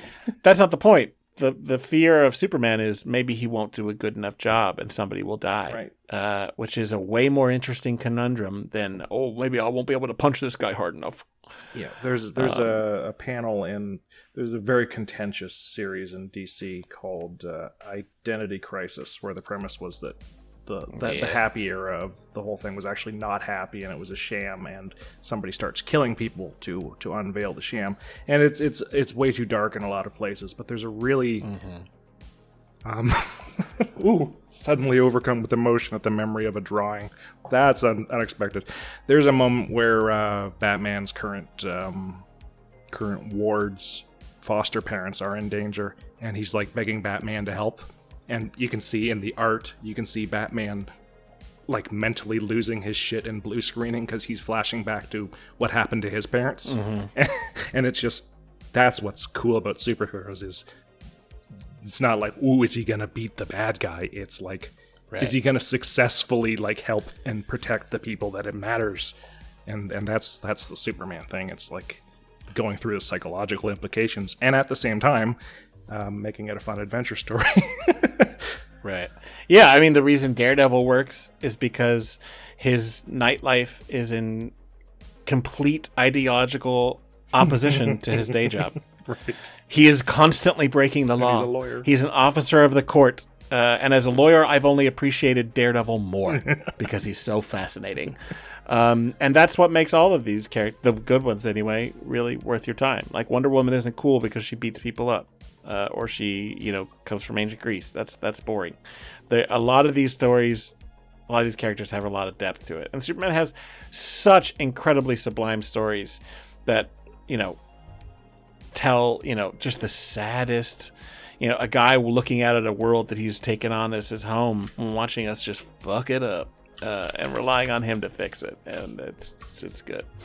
But currently I am sort of brainstorming a new novel, which is set in Prague after World War One, and it's sort of creepy eldritch horror, and that is, I would say, making this work. If I make it work, I think will probably be my dream project because it actually has quite a lot going on. and will have further implications. But okay, let's move on. Cool. Should I read? You read this one. Yeah. Sobek. Wow, we got an email from Sobek. We're really getting up there, eh? Favorite article under +50 of the last month? ? Making it a question. I would say probably got to go with Grigori Karpin and Prismal's SCP-6954, The Muppets Take the Matterhorn, written for Pentagon's birthday celebration bonanza. Get that shit up there. Come on. Yeah, I'm really fond of that one. It's really good. It's been a little slow. Yeah. Boost it up. 6954. Fucking read about some fucking Muppets, and it's for a cool guy's birthday, for Christ's sake. What the hell is wrong with you people? I don't know if you're going to leave some dumbass comment. Anyway. Yeah. There's been a couple. I'm going to pick, even though it's kind of one of Lord's more trolly things, the Garfield timeline is so fucking funny. Yeah. It's so funny. I should get a credit on that. Yeah, you should. I got a piece of art in there. I did a whole new extremely high effort polk the lazy cat, which take way more time than they look. Congratulations on your cat cartoon. I don't even understand that. It's an inside joke that the entire fucking authorial Discord community has about me that I don't get. I don't know either. I don't get it, but it's just so absurd. The whole thing is so funny. He just kept telling people to congratulate me on my cat cartoon, and now they just do at random. I don't know what the fuck it means. It's very strange. I mean, that cat cartoon from the which one was that? It's from 5382. It's from the original Thylo's list. Right. Is really great. It looks professionally done. Yeah, well, God, I barely could draw a cat. I can only draw people, and even that it's not a very cartoon. well. But with the cat, the beauty of it was Polk the Angry Cat is a mockery of Garfield, but it is a mockery of Garfield by way of The Angriest Dog in the World by David Lynch. Which is just a comic strip where the art is the exact same every week, but just there's people talking over it and they say bizarre things that don't make sense because David Lynch is amazing. So I just basically made the laziest cat in the world. And yeah, that's the thing. But yeah, the Garfield timeline is a great example of extraordinarily high effort towards a cryptic end, which is one of those things that Lord really flourishes at. Yeah, it's technically under 50. It's fucking hilarious. Yeah, so cool. Does the black moon howl? Only for those with an unwavering desire to hear the truth. Access granted. You have been selected for an opportunity, an orientation as a trusted associate, if you will, into the secured, contained, and protected files of the Foundation. SCP Unredacted distributes new files for review Wednesdays at 5 p.m. Eastern on secure channels on YouTube, Spotify, and scp-unredacted.captivate.fm. Hey there, fans of Simply Creative People. We're still mostly unsponsored, so any financial help you can give us through Harry's or my Ko-Fi helps keep the show running. If you can't support us financially, just try to spread the word about the show. We've grown in the last year of production, but I think there's still a wide audience of SCP fans out there who would get a lot from our podcast. Finally, in every episode we leave a link in the description to my author page and to Harry's, along with our guests. Consider clicking through and checking out our work. We've both been so pleased to see the growth of the show and hope you'll consider reading some of our stories on the wiki. Thanks so much for all the support during this first startup year of the show. Here's to 5 more years of episodes. All right, where were we? Lucille. All right, so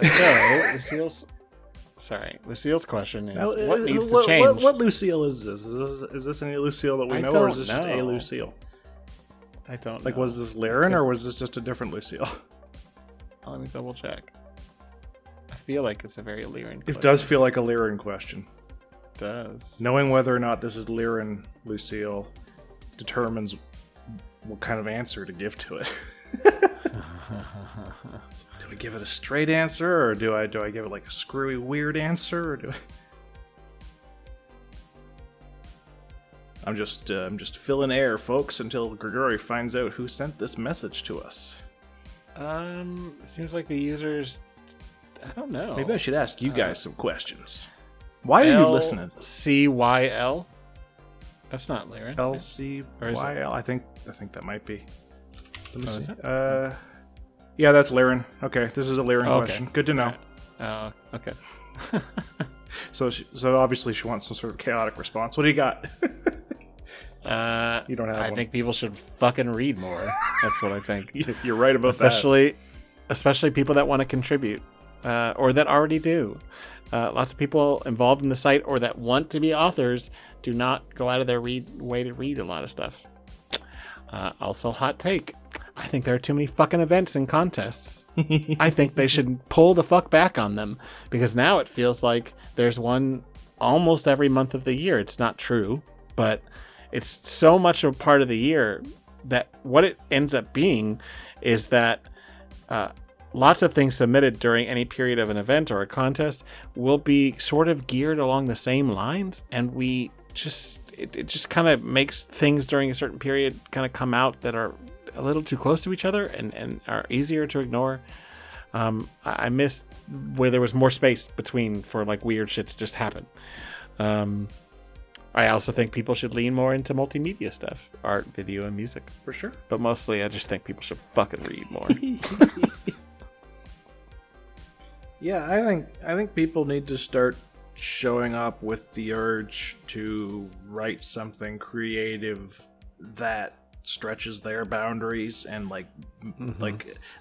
the most creative original thing that they themselves with their unique brain are capable of making, instead of coming in here to create the latest gecko, what is very frightening because it can bite off your head.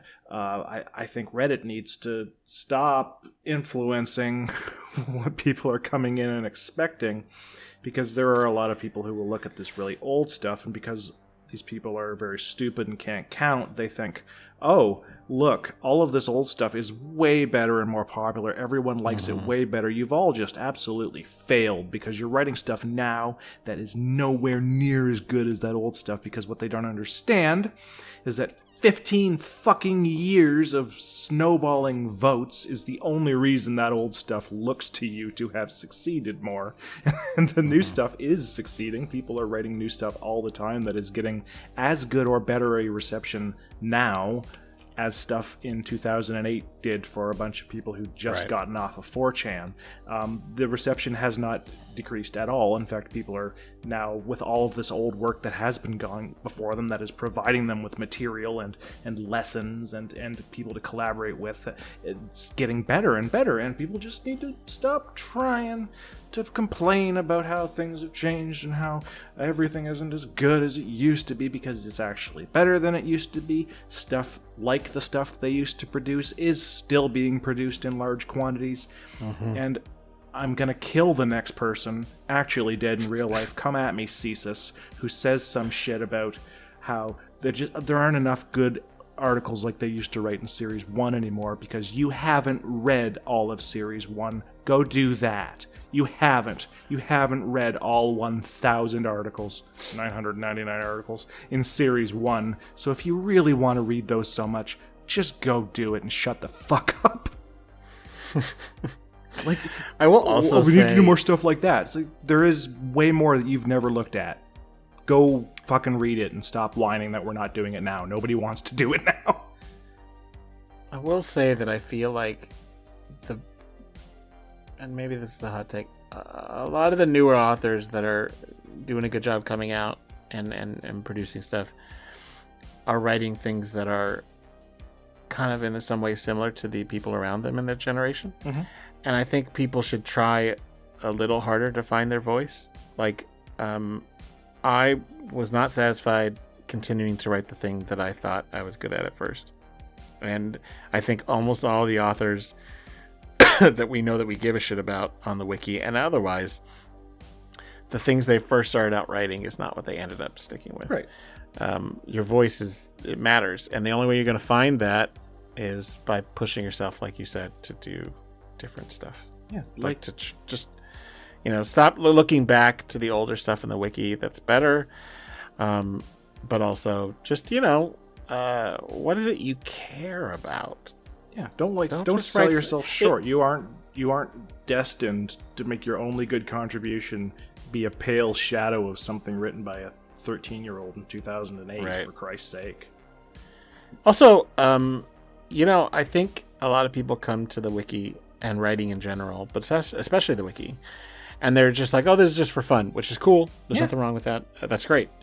But they're overly concerned with writing something that is quote unquote cool. And you'd be surprised how often you can trip on that if you just wait around and like develop an idea that you actually give a crap about.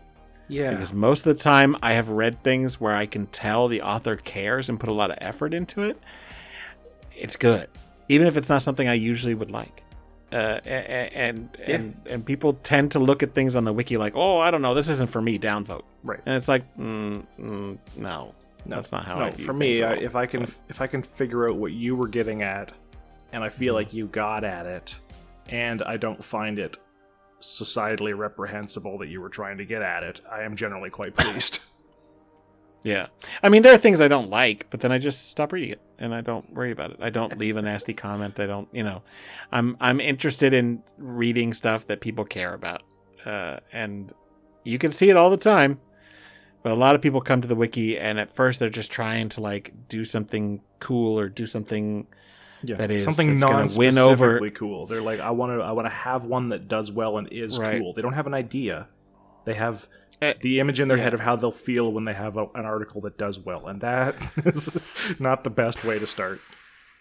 Yeah, and pretty much everybody that's gotten any sort of success on the wiki, us included, only did it once the author tried to carve their own niche on the wiki. Right. We tried to do that from the beginning, which is not the norm, but that's how you do it.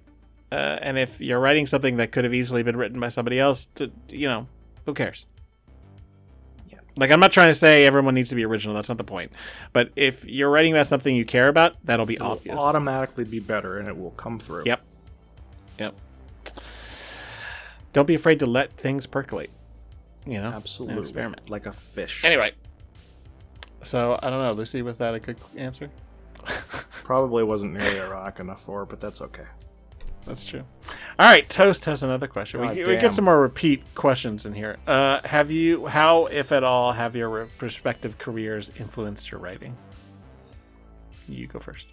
My author avatar is an historian. Large quantities of my stories are about history or using history or written using historical style documents. The illustrations in Bury the Survivors and Wrong Tomorrow are all faked into looking like they're on real paper, which is real paper from screenshots of paper I took from archives while working on my dissertation. So quite a lot.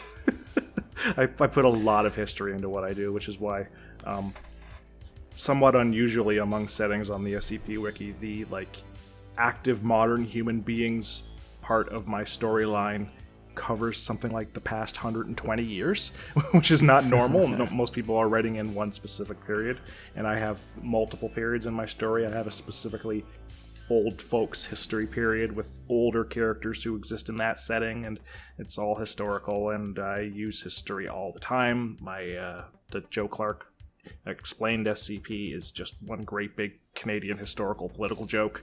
The Arlo Guthrie, Woody Guthrie one I wrote not long ago, which is really way too fucking long for most people, but really dear to me, is just so fucking historical. I read somebody's historical autobiography and then tried to learn how to draw like him to do a fake sketch from an excised part of his historical autobiography.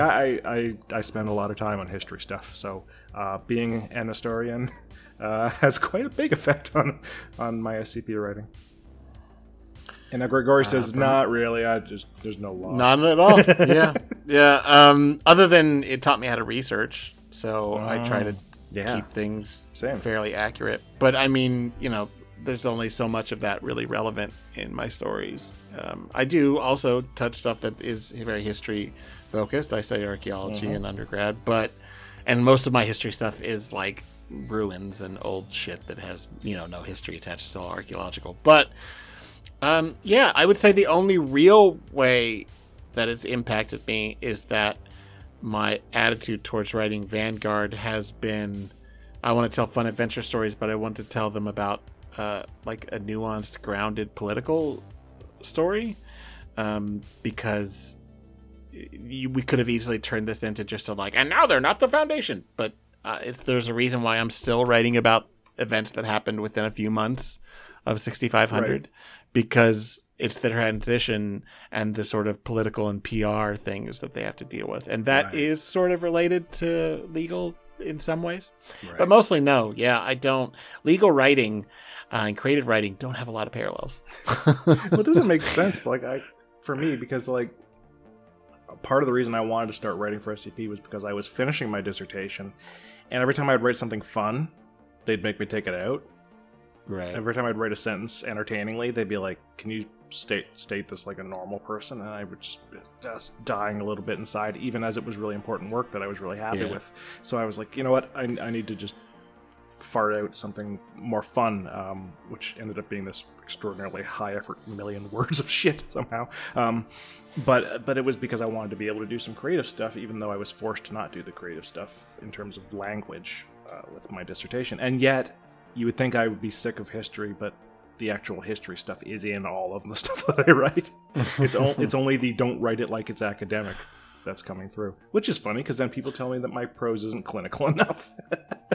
Well, fuck them. Yeah, right on my first, like in the first little paragraph on my author page, I say I was drawn to this site and et cetera, realizing what a wonderful creative outlet it would be, especially because a lawyer doesn't often have time for creative writing. Right. So same. Like it affected me in the sense that like I was writing a lot and doing a lot of research, and it was all very not fun. Yeah, it's not like I'm very interested in legal stuff, and I love the legal profession, but it's not fun. It's a job. So I not a lot. Yeah. Just one last thing, actually. One way that it's affected my writing, which a whole bunch of 12-year-olds on the internet don't understand. I'm going to lecture to the 12-year-olds from my position as an extremely old person who's writing on a website perused by teenagers. No, actually, you're wrong about what academics sound like, and I'm right. All of you, every one of you who's ever told me that my academics don't sound like academics, you're imagining them because you've seen them on television and you think you know. Or you think that you know what academics sound like because you've read Series 1 of SCP. Guess what? They're all eccentric goofballs who sound like they're fucking college students. I'm sorry that you don't think that's true, but anybody who has a PhD will tell you it is fucking true. Academics and people with expertise, anybody with letters after their names has an automatically screwier, less mature brain. It's just eccentricity and intelligence tend to go hand in hand. So I happen to know how these people I don't know if that's true for JDs, but well, they've got that being able to even want to know the shit that JDs have to know. That's some level of eccentricity right there. You got to kill your soul a little bit. Mm-hmm. That's what you got to do, right? But like all of these completely static, please state your name for the record, SCP. Those people don't fucking exist. I'm sorry. I'm sorry that you guys have never met a PhD. I've met dozens. They're like I write them. Sorry. Yeah, you don't get anywhere in an interview if you want to get information if you were to treat the interviewee as a fucking object. So that one that doesn't work. This is irrelevant to the question, but that one bothers me from a dialogue perspective. Try doing that out loud. Because you can read it. You'll read it and they'll go, SCP-4698, can you please tell me what happened? Well, all right, SCP-4698, please calm down. It's like, yeah, I know, they're trying to dehumanize them. Your mouth won't allow you to keep doing that. I'm sorry. It's not going to let you keep saying SCP-4698. I've seen, like, we've all done this. People I respect have done this. I've done this. You've done this. Rounderhouse has done it. We're in the middle of like a big action scene. Someone goes, "Oh no, it's SCP-4928." It's like, sorry, no, that's not very efficient in a conversation. At the very least, they drop the preface, the prefix, right? Yeah, yeah. But yeah, that just comes from people not reading their dialogue out loud. Yeah, that's why I feel like readings are hard to pay attention to for me. Oh God, yeah, I know Like, that really bothers I mean, me. even the really good ones like fucking Volgan, and it's just like, oh God, Yeah. How many times do you have to say that? Yeah, just skip it. say the anomaly. That's what I say. you know? Whenever you are reading stuff on this podcast, I hear you going the anomaly because it's just Yeah, I won't say it. Yeah, no, 'cause it I say it fucks once. everything up if Yeah. you do it the other way. Yeah, absolutely. Exactly. Anyway, where were we? All right, Bad Egg. Bad Egg. Asks the question. 3 questions. Are there any genres or even mediums that you think are underrepresented on the wiki? I will say I think spy fiction and espionage are pretty underrepresented on the wiki. Geopolitical stuff. It's why I am writing the way I'm writing nowadays. Right. I would awkwardly say slice of life, and I say awkwardly because this was the case when Ip started writing, and it's the case when I started writing, and it's despite us, it's still the case that there's not very much slice of life. Because even the people who start out wanting to write that end up writing epic narratives that sort of forget about the slice of life. Yeah. Yeah. I mean, I never wanted to, but I get. I mean, there's a little bit of that. There's aspects of slice of life in all of my tales because I want them to seem human. Right. But I always want to be getting at something, and then the big stories always rise up on top.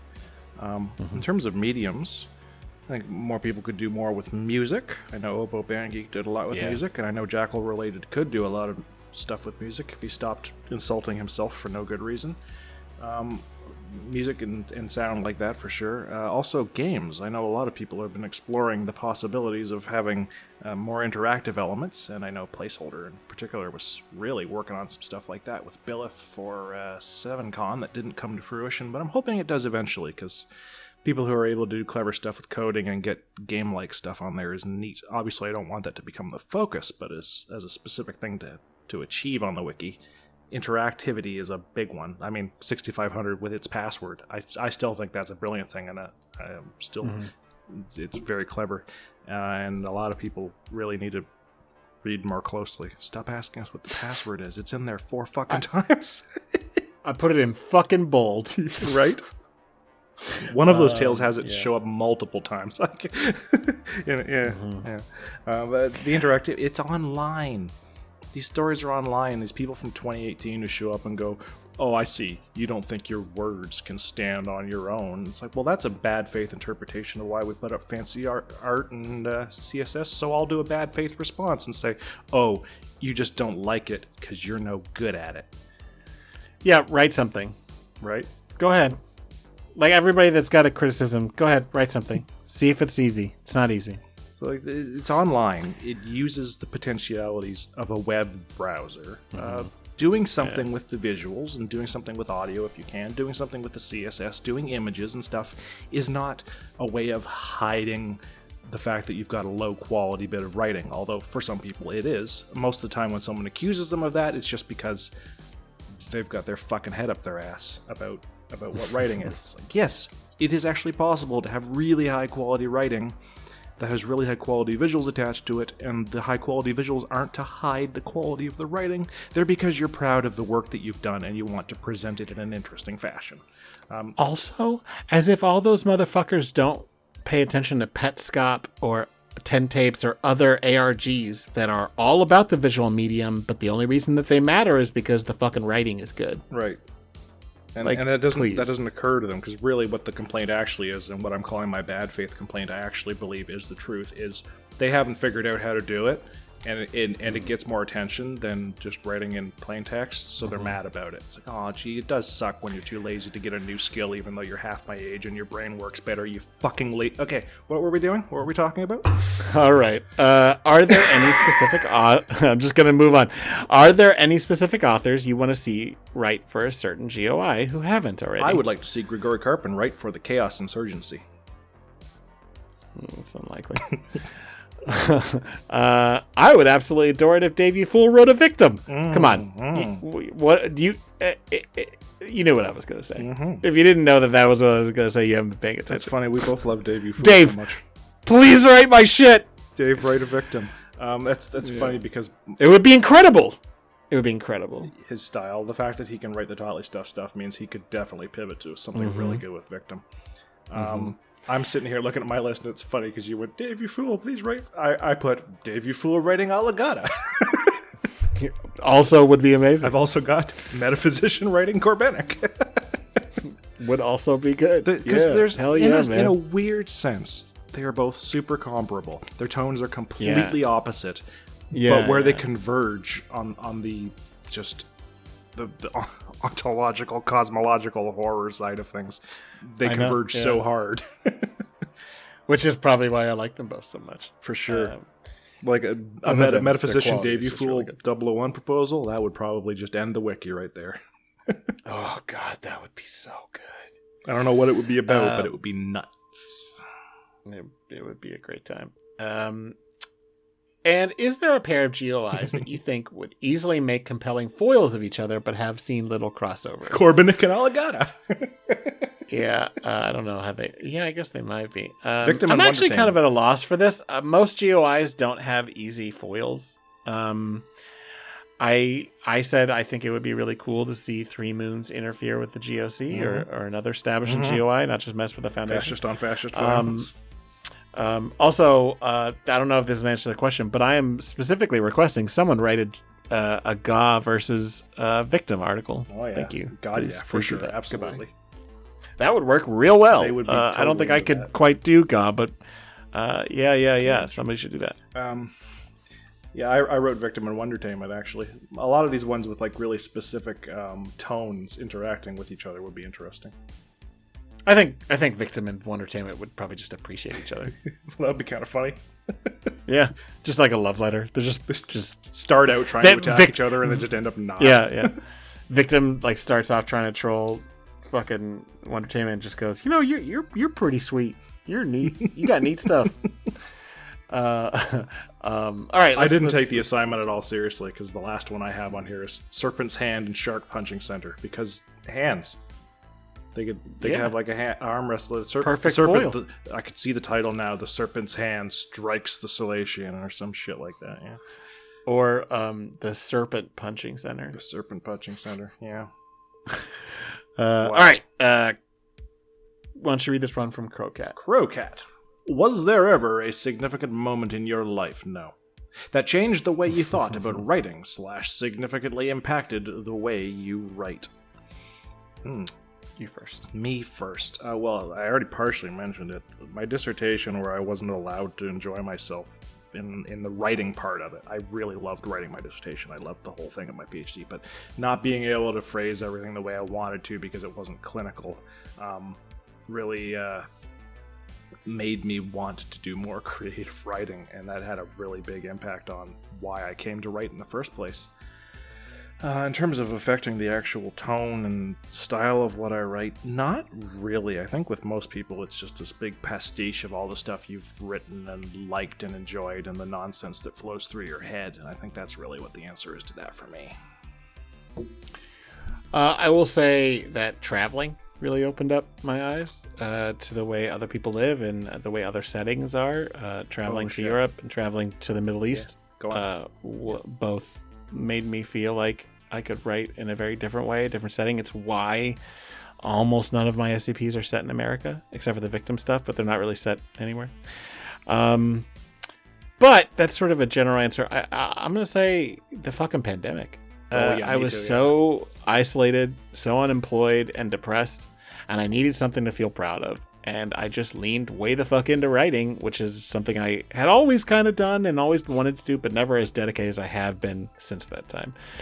In the last 3 years, I've really focused a lot of my, if I'm feeling down or feeling whatever, like I'm being useless, it's like, oh, you know what I haven't done this week? I haven't sat down and just like been writing on something. And I've always got some project working, and it's, this is going to come up later, but you just got to exercise that skill, and nothing feels quite as good as having something be done. Except for when you have something done that people like it, that's also nice. But yeah, it's the pandemic. The first 6 months of isolation, had me doing something. There were months where I put out like 3 or 4 articles. Right. So that bit about travel actually got me thinking, like, oh yeah, in a much more meta sense that I hadn't really considered. Going to graduate school, I went to a very hippie graduate school. And like, I got lucky growing up. I grew up raised to not be a piece of shit. But I am a white, middle-class, atheist, cis, heterosexual male. I am like the absolute number one category for growing up to be a worthless, should-be-killed piece of shit who hates people for no reason. Like, I am in the category that generates the most bad people, period. Like, all of the categories across the board. And I didn't turn out that way because I was raised properly. My parents were awesome, and my family was awesome, and I got lucky that way. But when I went to this really hippie grad school, I also managed to learn how fucked up most people are and how fucked up the planet is and how badly we treat each other in a way that I never had to really experience. And that, gave me the bleeding heart leftist ideology that comes through very clearly in everything I write. So that had a big impact on it. The fact that I grew up not being a piece of shit, and then I found out that, like, most people are, and that had a pretty strong impact on the kind of angry screeds that I've been wanting to write over the years. I feel like I grew up kind of as a quiet piece of shit because my parents were pretty conservative. Yeah, then that's what happens. It's like there's you either, and you then either win the lottery. It on was that definitely or... college. Yeah, it was definitely college, and having good professors that recommended books that made me go, oh yeah. Like I oh, this makes me real mad. Like as a kid, I'm very angry. Absolutely. As a kid, I would have believed you if you told me that I would have a PhD, but I would have been surprised if you'd said, yeah, and it had 3 components. You had to have 3 fields to get your PhD, and you chose Canada, cultural history, and women and gender. I'd be like, did you say that last one again? But yeah, that's the mind-broadening effects of going to university when you get good professors. You can also get shitty professors, and then they generate shitty students who don't like learning. Isn't that piece of shit at that same university? Well, I don't want to talk about that. I don't want to talk about that. I don't want to talk about that. All right, anyway. Yes, one of the worst people of all time. Yeah. Yeah. I don't want to talk about that. I don't remember. I read the last one because it was Crocat. Okay. How did you have to read his approach name. writing... Oh, right. Quaker Button Nose. Why would you not want to read that? Quaker Button Nose. Yeah, it's pretty good. How did you approach writing your anthology pieces? Was it hard coming up with the concept, but the main thing you had to go off was a letter? I think I answered first last time. Or, yeah. Yeah, sure. Go first. The main thing I had to go off was the letter. The Exploring Series video for mine has so many people going like, this isn't even a letter. This isn't a real letter. Because Locke wanted to do the entirety of October, and true facts, there are not 31 letters in the modern-day English language alphabet. So I said, well, I don't know, I guess you could just use ash and thorn and these deprecated letters. And she's like, okay. And I thought, well, because I said that out loud, I feel like I have to pick one of them. And I will try to pick the fucking worst one possible, which is how I ended up with my anthology article, which is, of course, Yoga is for Gesundheit. All I had to go off was a letter. Not true. All I had to go off was a word, because once I had decided to pick the worst possible deprecated letter, I found the only word I could use for it, which was Gesundheit. And then I was like, I guess it's gonna be about sneezes. And then how did I go about it? I spent the entire year of time Locke graciously gave us to work on this, just thinking about it, and then wrote the entire 18,000 words in 2 days. I wrote the entire thing straight in 1 day, and then I rewrote it completely in the second day, having thought about it quite a lot over the preceding period. And it doesn't feel that way, because I listened to the Exploring Series video, which was really, really well done video. Obviously, he actually seems to have enjoyed it, because it went into extreme depth. Like he said it was his favorite. I had heard that. That is shocking. I think he said that on Twitter. I really, that's very flattering. But it's very good. I was very pleased by that article, just because it's a full fucking movie script essentially. It's so fucking long. Yeah. And I couldn't get my head around it. And the only way I could get my head around it was when I didn't have any more time to not be writing it. And then I think for 6 or 7 hours, I was just like, and I finally got it done. And I'm proud of it now, which is just is a bizarre. I like it because it's sort of John Carpenter's The Thing, but with sneezing. That's exactly what it is, and that was. I mean, it's not. That's simplifying. That is simplifying. Far too much. It's not in the Arctic. It's not in a research base. But like that is right. what you just described was very clearly would have to be a huge liar to say, like an easily disproven liar. If I were to say that wasn't in my mind the whole time I was writing it. On the anthology page, we're listed as Professor Whatever with like a pseudonym. Mine says Professor Carpenter. It was definitely written as funny. The Thing. That's funny. But it doesn't take the same approach or anything. But it is definitely the same. Bunch of people start suspecting each other. That's so good. I loved it. You worked in the Deva. Yeah, I had a lot of fun with the Deva, So and good. that was because of your working on Davic stuff beforehand. That's what got me interested in that. It works so well because they kind of have a history of like mimetic cursing type shit. It was a lot of fun, and it's also one of the only pieces I've written that's probably not canon to the rest of my stuff because it leaves the whole world in a very bad position at the end. Yeah, sure does. It might. I heard a lot of people suggest that it's a prequel to 6140, which is fun. That is funny. So how did I approach? I don't have a good answer for this because pretty early on I was given a different letter, and then very quickly it was actually, can you do you? And I went okay, and then I immediately thought, the unstrung, like I have no strings on me. James Spader. Yeah, well, I think I had watched that movie not long before that. That movie did not deserve his performance in that movie. He's so good. His performance is so good. So good. Love his voice. James Spader. It's not a bad movie, but it's just he an is okay movie. incredible, and he's incredible in it. Yeah. There are no strings. And it just became clear that to me right then I'm gonna tell the Pinocchio story if H.P. Lovecraft wrote it, but minus the fucking racism. And it's so good. I think the hard thing I had was making it work because of the way I set it up. The puppet was found decades before the events, and I had all these little logs here and there of snippets of something that nonsense that the puppet had said, and I had them all up front after the description, and then I went into the exploration log, and it didn't work. It was too bloated, and I actually didn't cut anything. I added stuff, but what I did was I took it and cut it up and then started flashing back and forth. So it would start with a piece of dialogue from the puppet, and then it would be in the modern day with the agent getting lost in another world and Eldritch Horror stuff, and then goes back and forth and back and forth and back and forth. And once I fell on that and splitting it up, and the pacing really, really worked, and I love it. It's one of my favorite things I've written, honestly. Yeah, it's a terrific article, and it worked out really well. Yeah, and also really loved the way that Exploring Series did it. It's really cool. It's nice when they that was the first time I had ever, other than 6500. That's the first time I've ever had something done by the Exploring Series. Right, so that was really cool. I've got the one extra at least, but that's 7,000. fairly obvious. Yeah, I feel like there might be another, but I can't.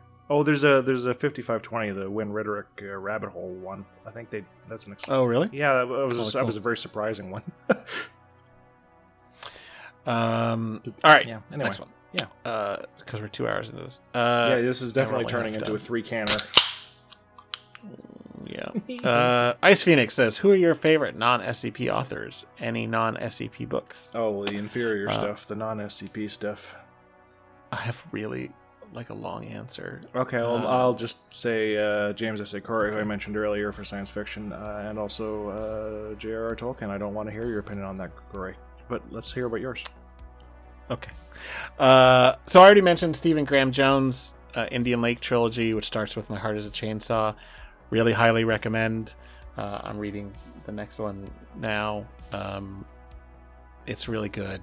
A lot of new writers in horror have been showing up that are people of color or non-cis white guys, and it's nothing but excellent. I do have some fairly boring choices, Nice. which is I'm obsessed and always have been obsessed with Kurt Vonnegut, Oh yeah. which is a very white cis male thing to like. But Kurt Vonnegut's a fucking genius, and if more people read him and actually bothered to care about what he wrote, the world would be a better place. For sure. Because not only is he funny and touching, but he is constantly telling you to just be a better person. My favorite hard science fiction is not Corey's, though that is a great show. My favorite science fiction is Ian M. Banks, yes. which is the Culture books. And I read every single thing that he wrote in the Culture multiple times. And then he died, and I'm really sad about that. I haven't read those. Those but are wildly my different. friend- I've got a friend who's read them all. And really They're strongly recommend them. incredible. Multiple times, those books made me weep, and I don't cry that easily. I also love Jason Pargin, who is the author of John Dies at the End, or Zoe Punches the Future in the Dick. Or Zoe is had it up to here with this dystopia or something like that. Jason Pargin is if Dave You Fool got a chance to like just go nuts. I mean, there's a lot of similarities there. He writes really irreverent and yet really horrifying books. They are consistently upsetting and fucking so funny, like laugh out loud funny. And he's incredible. The John Dies at the End, which I first saw as a movie, and then I went and found out there were books, and I have read all of them religiously. In fact, I've read all of those twice. The best cosmic horror I've ever read is Caitlin Kiernan, who is a trans author, although I just read that she prefers non-binary now, but that was a recent thing. I didn't realize that, so my bad. So Caitlin Kiernan is a non-binary author who writes eldritch horror from a perspective of being a Southern queer person. Oh Lord! And who has a background in paleontology. She's incredible. That is a phenomenal range of influences right there. She has written so many good books, and I am constantly telling people, fucking read them. They're so good. And rounding out the horror, because I just love reading horror, I adore Clive Barker. I have read every single one of Clive Barker's books except for the children's books. And he is not just horror. Everybody thinks that it's Hellraiser, which was based, and he did direct the movie, was based on one of his stories. But his early stuff is like that. And then he started really just experimenting. He has some of the most original concepts in those stories. He has one that's about like an immortal who is constantly falling in love with female members of the same family. And you'd think that would just be some silly romance, and it's not, and it's fucking incredible. Everything he has ever written is incredible, except for maybe Mr. Begone, but that's a lot of fun, so fuck it. He's absolutely a hero of mine, and I would love to meet him someday, though he's very private. All right. Well, now I'm going to get some answers, and since I didn't expect it was even longer than I had expected when you said it was going to be a long answer. So now I feel like because I actually came up with more answers. I read a lot of Arthur Conan Doyle a long time ago. I really liked the Sherlock Holmes stories. I was a big fan of those. I read just tons of them. They probably not probably. There are lots of bits in there that haven't aged well. But that's kind of what you get when you read old British people, except for Tolkien, who turned out wasn't actually racist. So that was nice. That is nice. It's always really nice to see that. to see that some of the elements of your upbringing, like some of the core media that you experience, can still be enjoyed as not being terrible. I really enjoyed. This is the most generic fucking SCP author response possible. I read pretty well damn near all the Discworld books by Terry Pratchett. Big fan of Terry Pratchett. I always loved Terry Pratchett. Never read any of those. He's outstandingly clever and a really, really good-natured human being who writes stories about a lot of people engaging in really absurd situations. He wrote Good Omens with Neil Gaiman. He wrote Good Omens with Neil Gaiman. Oh shit, I would recommend that. That's another dumb fucking recommendation because everybody's fucking... Yeah, I read that. That was good. That's one of the few Neil Gaiman books I like. I really liked the adaptation. Oh yeah, The show is the great. chemistry between the leads is Incredible. phenomenal. It's so good. Out of this world. Absolutely. I hope they get a third season. The second season knew so much that the chemistry between the leads was phenomenal that it didn't even bother having a plot. Yeah, it's just so hung funny. The around second with them. season is so much smaller, but it's just as fun as the first one because you're just like, hey, what if we just hung out with these two guys? Right? And it works Yeah. super well. I hate that I keep forgetting the name of the one who isn't Doctor Who. What's his fucking name? Michael Sheen. Michael Sheen as Aziraphale the Angel is... Arguably the bigger actor. yeah, I know. I just always forget his name because his name is deeply generic, not the David Tennant. I love that Michael Sheen has some of the most incredibly serious roles, and he also was like in Underworld, and he was in the Twilight movies. Right. It's just so funny to me. He's absolutely pitch perfect in Good Omens. He's just the most. You just want to hug the poor guy. That show is so good. It's a great show. Yeah, I'll leave it at that for now. All right. Because the same question's about to come up again anyway. Yeah, because Elf Lawyer says favorite nonfiction books and fiction books. My favorite fiction book is The Hobbit, but my favorite because it's the first book I ever read actually, and I still adore it. I've read it many times. And my favorite nonfiction book. I haven't read a lot of nonfiction books. I say that's a lie. I've read more than almost anybody I know because of my comprehensive exams. But none of those are my favorites. I would say I really enjoyed. I think it was called Inside Out. It was basically the autobiography of Pink Floyd by their drummer. I really enjoyed that because I liked Pink Floyd. Pink Floyd's very cool. That's one of the few bands I liked as a teenager that I still like. Same. They've always been probably my favorite band. I just love Pink Floyd. Their shit holds the fuck up. It has for decades. They still use it to test stereo equipment because it's so good. I would say that and David Bowie. Oh, for sure, Bowie. Damn right. Oh, you know what? I like Louis Armstrong a lot, and I still really like Louis Armstrong. So that's everybody likes Louis Armstrong. Come on. All right, favorite nonfiction book: People's History of the United States by Howard Zinn. It's not a fun read, but that book is probably responsible for me being a leftist and progressive. Yeah, I wanted to quote some... It's not a fun read. I wanted to quote some like super left-leaning history book that I read, but I just couldn't think of any that wouldn't dox me. Fair.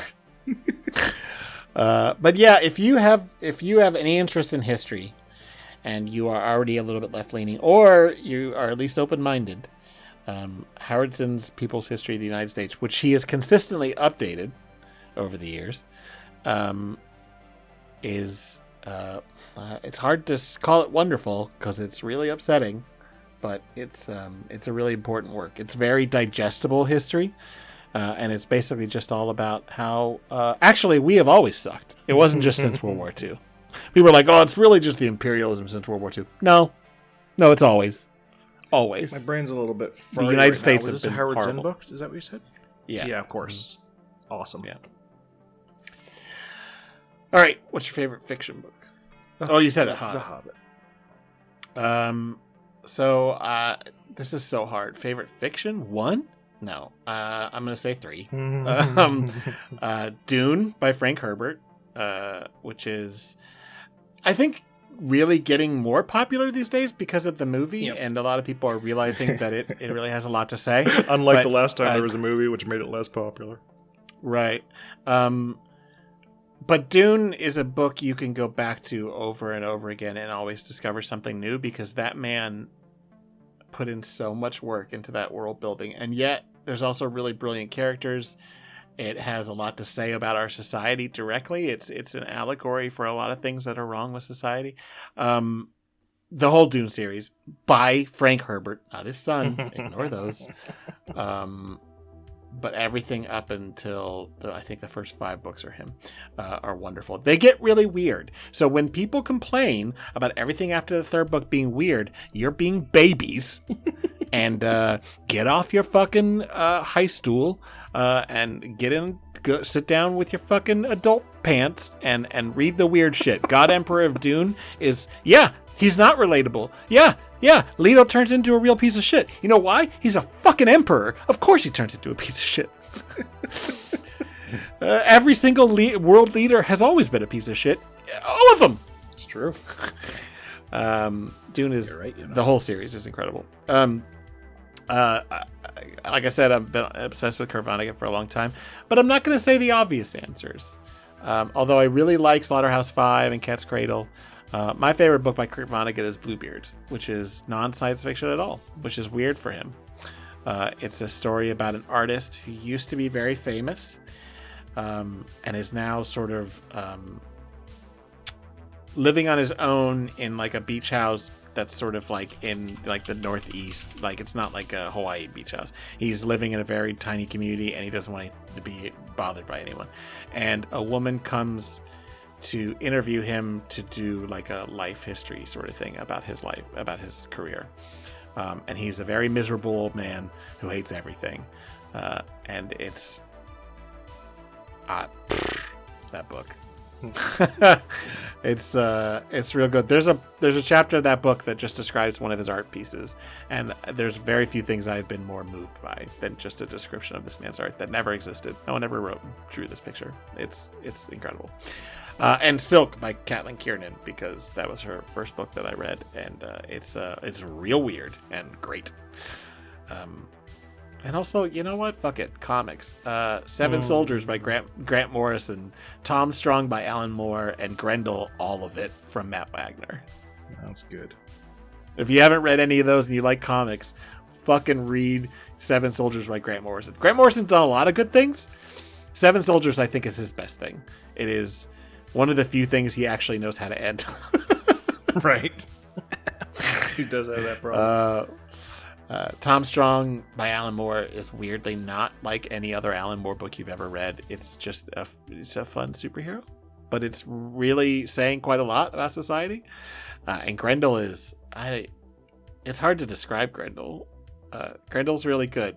People should read Grendel. It has nothing to do with the novel Grendel. This Or the Beowulf. This, I guess, got my brain thinking again. Nonfiction, I actually realize the thing that got me into history was a couple of books that my dad gave me, that I've still got the copies that he gave me, by a Canadian journalist,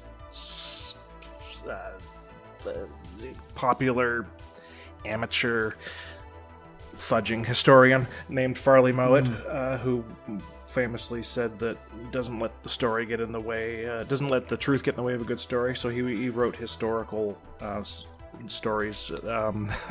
He would embellish occasionally. Yeah, he got in a bit of trouble for embellishing, but he wrote these two books called The Serpent's Coil and Grey Seas Under, that were about salvage operations in the Atlantic, where this company called Foundation Maritime owned these salvage tugs that would go out in horrible weather, and they would find like ships that had been known to have foundered, and they would go out in the middle of the worst possible weather and try to hook them up to their tugboat and haul them back and get the salvage from them. And it was just a really fascinatingly, brilliantly written story. They're not stories, they're true.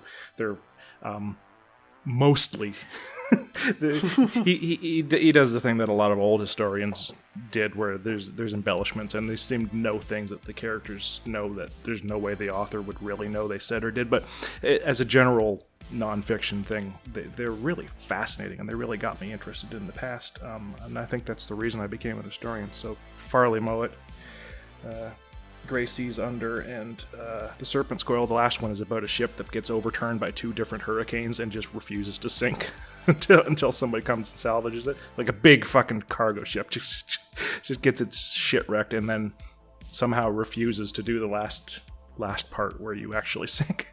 They were really entertaining, and a lot of verisimilitude, very real stories, and that's I think what always got me interested in history, is stories that happened in the real world that are so crazy they're more interesting than things people come up with fictionally.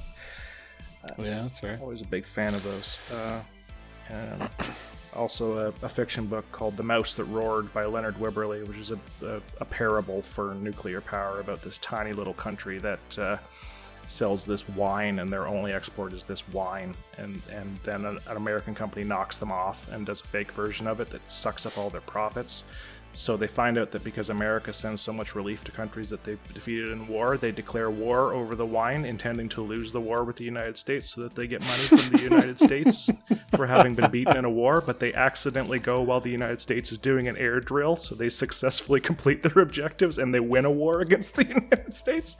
And it just gets worse and worse from there. It was a fun little political parable that I really enjoyed as a kid, and I think that probably had a lot to do with my later mental development. Although the film is terrible, it's a Peter Sellers movie where he plays like half the characters, including a woman in it. I really didn't like it, but it's a good book. Yeah. Anyway, where are we? Is this real life? Yeah. It's your favorite name. My favorite name? Yeah. What? Real Sir, Real Sir. Oh, Real Sir, Real Sir. Real Sir, Real Sir. Oh, yeah. Oh, so I'm right. I read this right.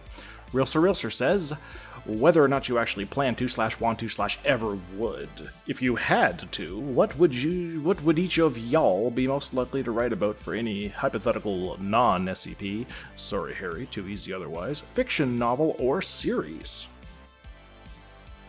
Did I answer first last time? No, you did.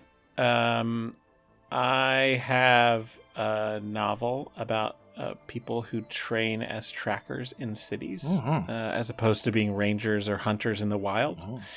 Specifically, it's like a noir supernatural. It starts off as a murder mystery and then turns into something very, very different about two very different people in very different walks of life. One is a veteran and a private investigator, and the other is a modern-day shaman who works mostly in corporate espionage. Which I'm currently revising to try and push to agents. So that would be part of a series if it got picked up.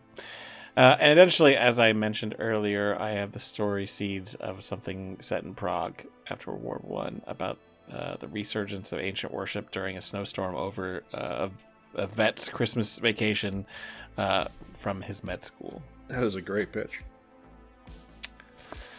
It's gonna get weird, I think. I'm right now. I'm doing actual notes on world building because I can't just wing this. So those are my answers. I have one that came up in a bizarre context that sometimes is an SCP project and sometimes isn't. Because I was on the Yurtcast, the defunct podcast with Dune, Rounder, and Plague. Rounder, Dune, and Plague. And Jack. Yes. Yeah, but it's funny to leave them till the end and forget them. I was on one episode of that, and we were talking about canons. I believe it was whether or not you would have sex with the canon, although it wasn't phrased that way. God, how did our careers ever survive that one? Maybe they didn't. And Dune couldn't remember the name of the gulf, and he called it the Gulch. And that just set my brain off because I have watched a whole ton of 60s Western shows with my dad, and they all have these same sort of tropes where reality is structured in a way that reality is not actually structured. and there's all of these peculiar things about how a Western is structured in the 60s that is consistent and a little bit fucking weird if you stop and think about it. And I just can't get it out of my head of the idea of doing a Western where it is explicitly all of those things are going on, and it is very clear that it is wrong that the world is working that way in a cosmic sense, and it's just a Weird West story about how strange Western tropes are, and I don't want to really go into it too much detail in case I actually do it at some point, but it would be fun. Yeah, that's why I was vague on my things, because it's like, right. I'm not gonna sell it right now. Right. That sounds good. Yeah. Weird West is a genre I fucking like. Although most of the time it just turns into like, oh, they're werewolves and they eat people or something in movies. But in stories, I feel like there's been several comic series that are Weird West that I love, like East of West, or I forget what the other one was.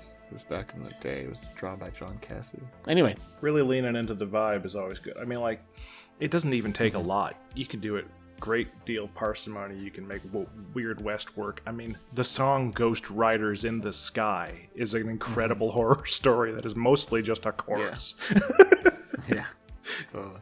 The West is really good for that because, I mean, the whole thing is constructed anyway. It's not at all how reality. Yeah, it's all bullshit. Yeah, exactly.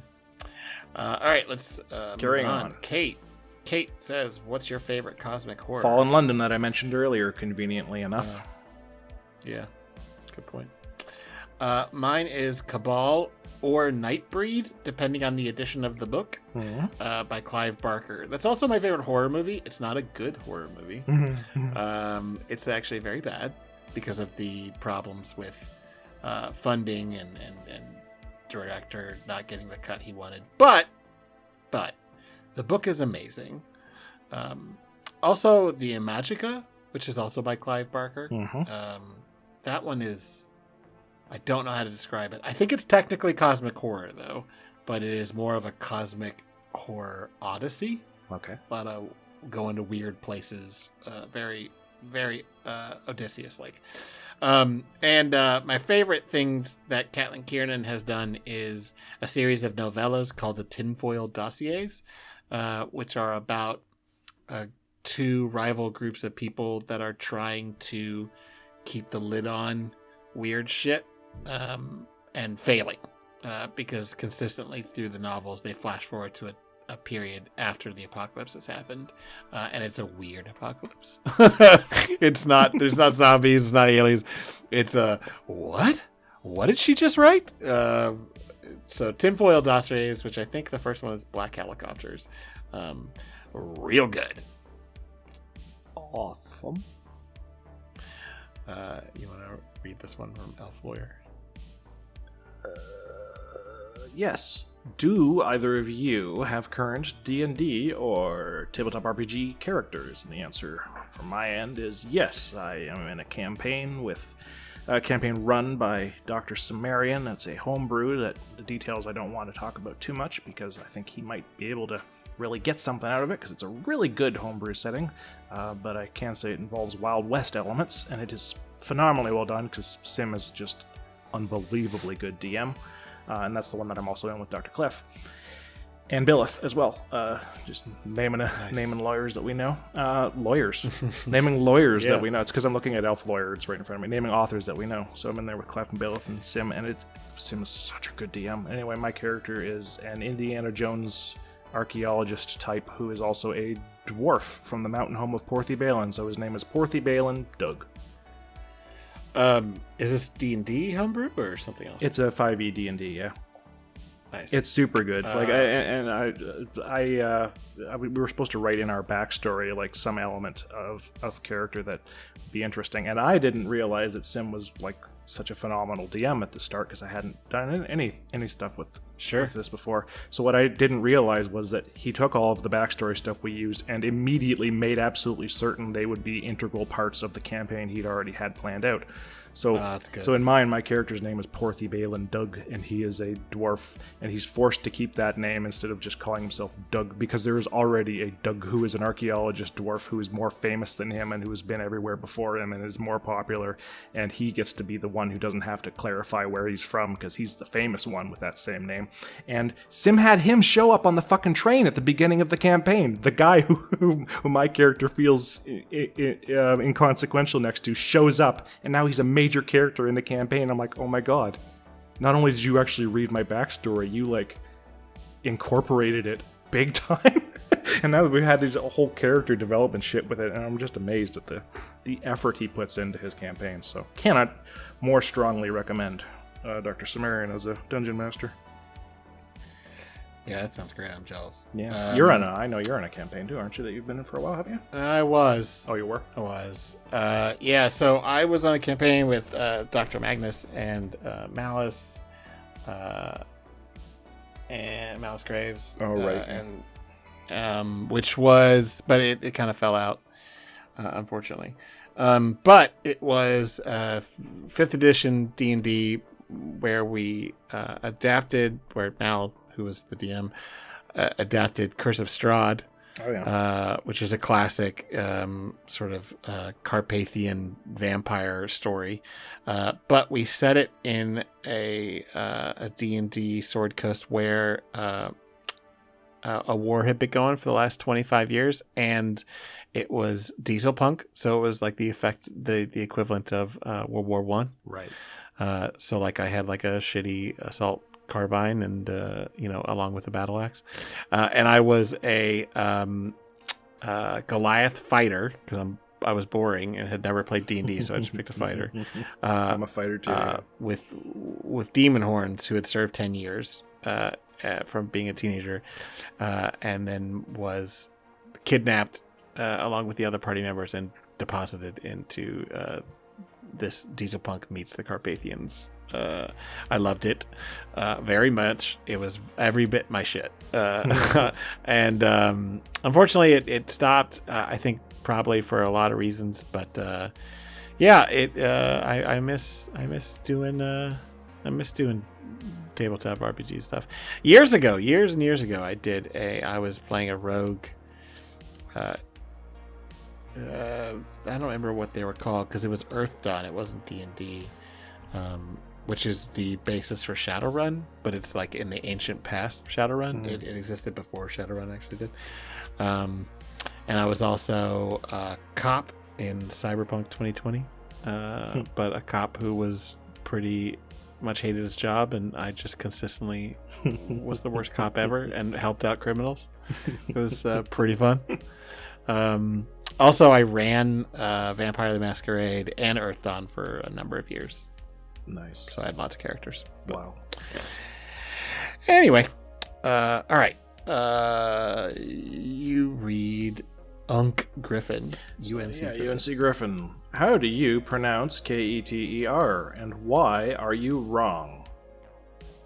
Keter, because that's how you fucking pronounce Grigori, actually, this is true, can't be wrong about this because it's Jewish. Right.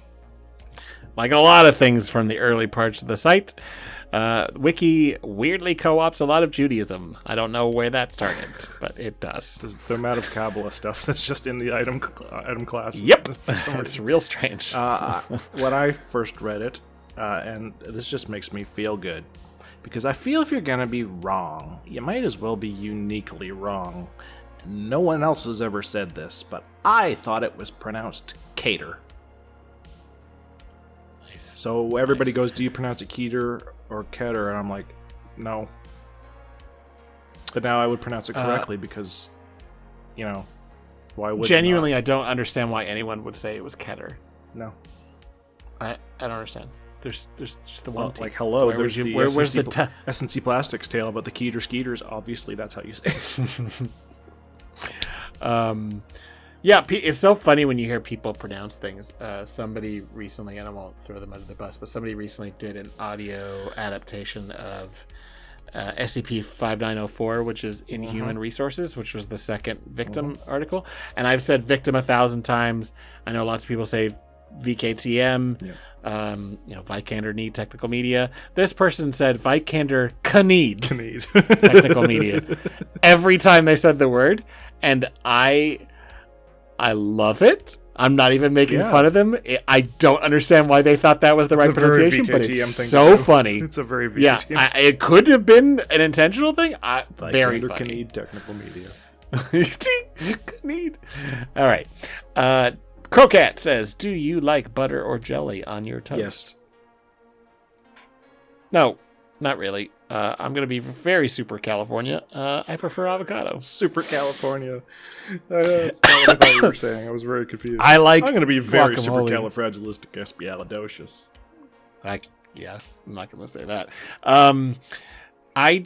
I don't do a lot of toast, actually. Yeah, same. I go to the Mexican market and I buy burritos and I buy avocados, and I like guacamole so much that my girlfriend brought me a molcajete, which is like a giant mortar and pestle that you grind up avocados to make like the perfect guacamole. And it weighs like 20 pounds, and I use it like 4 times a week. Nice. So I grew up, and my dad owns 2 avocado trees in his backyard, so like I've been eating avocados for a long time. Like they're just their life. So anyway, my dad makes sourdough bread and it's phenomenal. Oh, so yeah, I bet that's good. So good. Yeah. My dad doesn't make anything. And not even sense. Doesn't even make sense. Sheesh. Wow. All right, you read this next one from Elf Lawyer. From El Floye. They say, are y'all dubs or subs? Assuming this is about anime. That's my commentary because I was like, Oh, that has to be what it's about, right? you didn't put it you put it inside the quotation marks. I know, but it's italics. All right. the Yeah, italics didn't I come assume through. it's not a sex thing because that would be doms or subs. So I'm guessing it's about anime. It's about anime. I would say dub because I think they looked more like donuts than rice balls in Pokemon. I don't care. It depends on the show. I don't carry a lot of water for people that think you have to listen to it one way or the other. It's annoying. Some of the best animes have had incredible dubs. Cowboy Bebop, Foolie Cooley, Berserk are all absolutely spectacular English voice actors. So, fuck off. Fucking Spike Spiegel speaks English in my mind, and it's incredible because that dude's a great voice actor. I mean, it's a fucking cartoon. It's not like a regular movie where Yeah, I would Dubbed. never watch a dubbed Yeah. live action. cartoons because are inherently dubbable. yeah, and they intentionally make it easier. They don't animate the I mouth. was gonna say moving anime. as often as the Anime is words. so much easier to dub because of the They do lack that on of purpose. animation on the face. Oh, Yeah. I'm sure that's why. They make it easier to dub It's not with because they have to Japanese, do a but million episodes. it also makes it. Yeah, but there's that too. Well, I don't watch anything like that. I tend to lose interest in shonen things that are like. I'm more power to anybody who likes One Piece. That's cool. I don't understand the whole thing that has thousands of chapters or thousands of episodes. Like, I'm And not nothing watching happens in any of them. Yeah. that. Not watching it. Don't care. Nope. But I love will die some eventually, animes. so no. Some anime is like some of my favorite things in the world. I swear by Akira. Boring answer, but that thing's fucking incredible. You know, I fucking Jinro is amazing, and fucking Paprika is amazing, and everything Miyazaki made. You teach me and I'll teach you Pokemon. Yeah, I never watched that. Catch 'em all. I was too old for that. Not like I was too old for it, but By like a couple of It years. just yeah, but it was enough that it was like something my kid sisters and brother were into, and I was like Yeah. almost in high school, so I was way too cool for that. Right. Like looking back on it, that's silly. But ironically, I used to say the same thing about Sailor Moon, but I came around on Sailor Moon. That Sailor would Moon's have fucking been the cool. first one I ever saw, and I quite immediately pegged that as something that was for women to watch. Because I was It young. is. It's also wonderful. Yeah.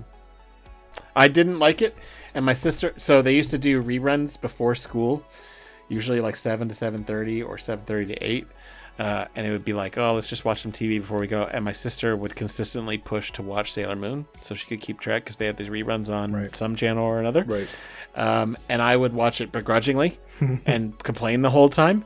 And within a few months, I just stopped complaining. And then I didn't admit until my 20s.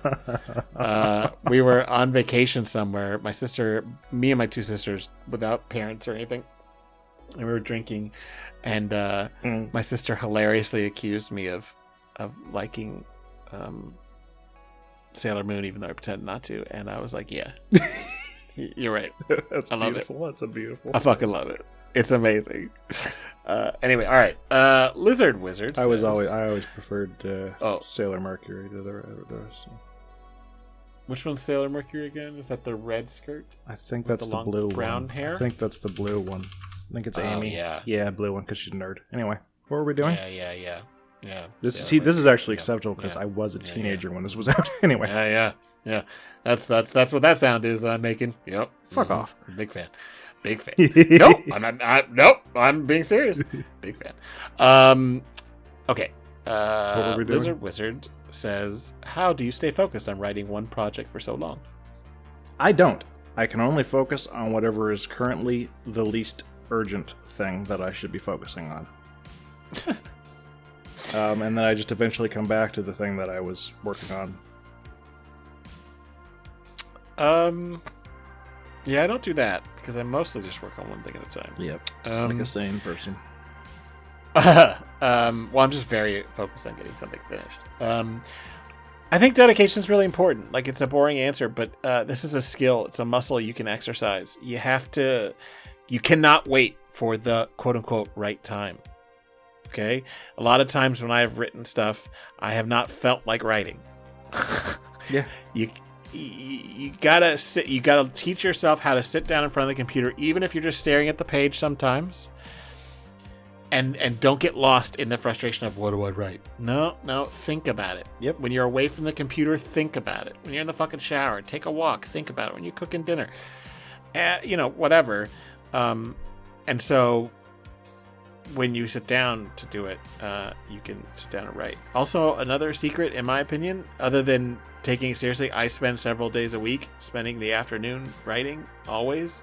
I don't do it every day, but I would if I had more time. But don't tell people your ideas. Don't go in depth. You can briefly say, this is what I'm working on. But the endorphins you experience by telling someone about your cool idea really in depth exercise the same part of your brain that feels successful when you've written something. Right. Then you just won't get it done. And then you won't do it. You'll don't spend all your time world building. Clever. Because that does the same thing. When you outline, keep it pretty loose. Don't trick your brain into thinking you've already written it before you wrote it. Nice. But yeah, I mean, honestly, just it's not a job, but you gotta treat it like it's something that you want to take seriously, even if it's just amateur. Doesn't matter. I want to be a writer, so that means I don't just want to say things about how I want to be a writer. It means I need to actually communicate my stuff through stories, and it takes work. It's hard, and a lot more people can do it than do it. But I think people don't realize that it takes work, and it's tough. So the Nano Wemo or whatever the fuck that is, the November writing month, is really cool for people to kind of get in the habit. My girlfriend's doing it right now. Yeah, I wrote a third of my last one last year. Yeah, and I mean, that's a good way to get in the habit. She doesn't normally write. She normally just thinks about things and then doesn't write them. Yeah. And it wasn't for me pushing. She just decided on her own. And I'm really excited to see what she comes up with it, because it's interesting to see, okay, I'm just going to sit down and I'm going to write 1,000 words, even if it's garbage. Because guess what? It's almost always garbage first time around. Yep. You're right, All right. Read this one from Gesma. Before recording it, how long do you think this episode will be? So as we come up on the 3-hour mark, I wrote 2 hours. I said, I don't know. I think the question should have been, how long do you spend writing the answers? And the answer is fucking hours. It took a while. It did. It really did. Longer than it takes to read stuff normally. Yeah, it's a lot longer. I spent 5 hours writing answers. I mean, not spend that long, but I kind of was distracted by other stuff. But it was. Oh, shut up. What SCP or article? This is from Ice Phoenix. What SCP article or tale do you think needs more attention, if possible, under 100? Me? You? Yeah. Who speaks first? Yeah. You speak first. Go I ahead. speak first. I fucking hate that movie. I picked 7390 Grimsley Trudge by Jack Ike because it's way underrated. It was his 7-con entry, and I really liked it. It's very cool. It's a clever It's choose your own incredibly adventure. cool. It's a really well written character piece. Jack Ike has that in common with Placeholder, where doesn't write character stuff very often and talks down their ability to write character stuff, and really good at it. It's a really good article. Yeah, a lot of times it's really high concept stuff, and this one is, And it is, but the character is what sells it. it's about the character. I'm gonna say Metaphysics' latest, which is, other than our Good call.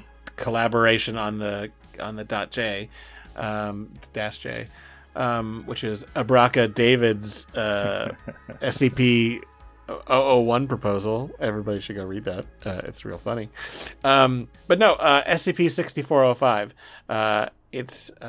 He posted 10 months ago. It's still under 100. It's crazy good. And this was something that had been up before, but he reworked it and posted it again. It's really great. Like almost everything he's written. Good call. All right. Roger Wilcon. Over and out. Roger Wilcon. I've tried to explain the communal writing done in the SCP verses to a relative who is a writer, and they could not wrap their head around multiple people playing in the same sandbox without any permissions. So how does that system work for SCP as opposed to closed or copyrighted writing sandboxes of most published writers? And how did SCP's communal writing culture come to be and sustain itself as open? And /or point out my incorrect assumptions in asking this question.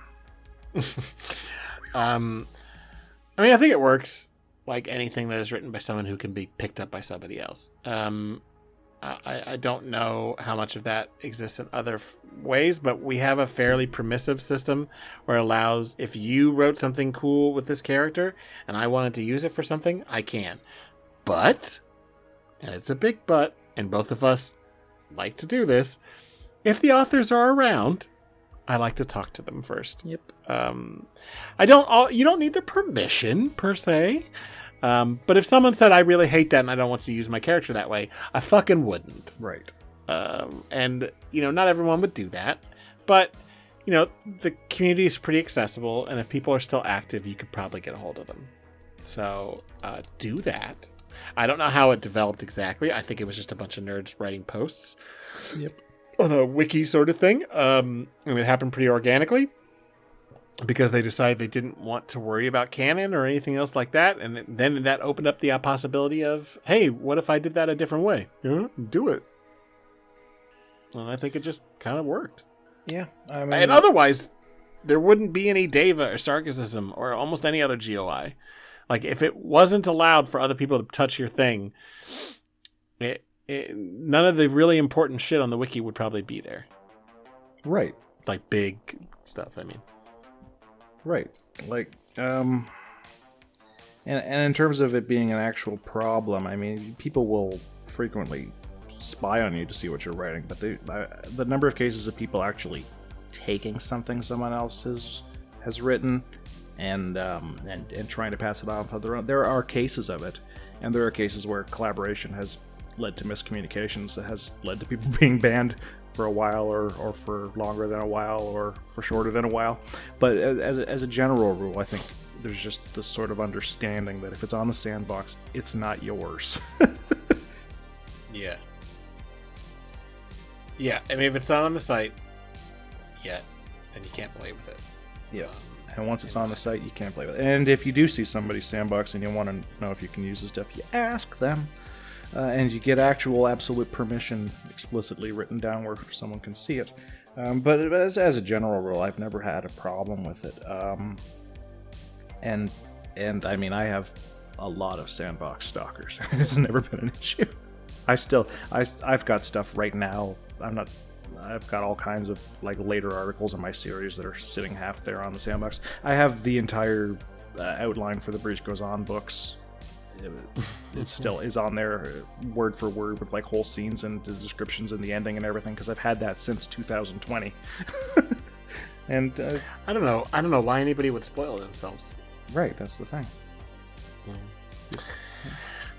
But yeah, I mean, it's pretty permissive. It is. I agree that it's probably hard to imagine for a professional writer, but it is. The benefits. Not any one of us owns anything. But I would be very surprised if somebody else wrote a story with Clef and Varus in it tomorrow. Right. There's so much that can be done that the odds of somebody just limping onto what you're doing is slim to none. And anyone who's likely to do that is not likely to do it well, and it won't last. Right. Yeah. You have to understand that even though everything's permitted, as long as it's not just straight up stolen, everything is true. Nothing. We really look at it pretty poorly when you just try and glom yourself onto something that's popular. Absolutely. So if you don't have something interesting to say about that popular thing, it's people are going to downvote it, and it's not going to do well. And it's There are cases where people have been like, I'm going to do this, and then somebody else does some of it, but that's almost always miscommunications. And there's been some pretty major miscommunications in terms of who has the right to write what thing. I can think of like half a dozen of them, but that's out of the 3,000 people who've written for the SCP Wiki. It's not that Right. common. Mostly it's not a problem. Yeah.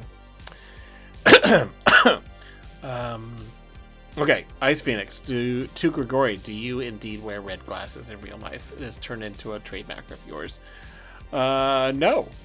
I don't wear glasses at all. I have 20/20 They're on your vision. like Picro or whatever the hell, and you've been including them in everything. Yeah, I made an avatar. I saw people had avatars, and I made a shitty Picru avatar, and then I got multiple versions from multiple different artists that kind of took it and ran with it. I just picked it because I pretended to have a purple suit in that, and I thought a red pair of glasses with a purple suit would look cool. I would never wear a purple suit in real life either. I'm white. It would look bad. Red glasses. If I needed glasses, I might wear red glasses. I think they look pretty cool. I might need glasses, so we'll see. Yeah, I do not need glasses, but I don't want I any. kind of wish I did, because every time I put on glasses, I think I look fucking great. I bet you I would look real cool. Glasses. Yeah, I mean, like, people are like, "Oh, I'd hate glasses," and I'm like, But I I like- always wanted. I I, like I mean, I being don't able want to my see. vision to go bad. Yeah. Yeah, but I do. You know, I wouldn't wear fake glasses. Oh, but I like, want to I'd do be that. Put a tempted. character in who's just wearing fake glasses. Yeah, me too. Okay, so Or the at character with a UNC fake middle Griffin. name. Yeah. UNC Griffin has a follow-up question. How closely do we both resemble our avatars? Far more. Well, you don't have one, so far more than. Oh, I thought they meant author avatars. You probably mean. No, like, I think they mean the icons. image, like Yeah, for the yeah, podcast. I will. I don't now, but I will look almost exactly like that eventually. Is the answer.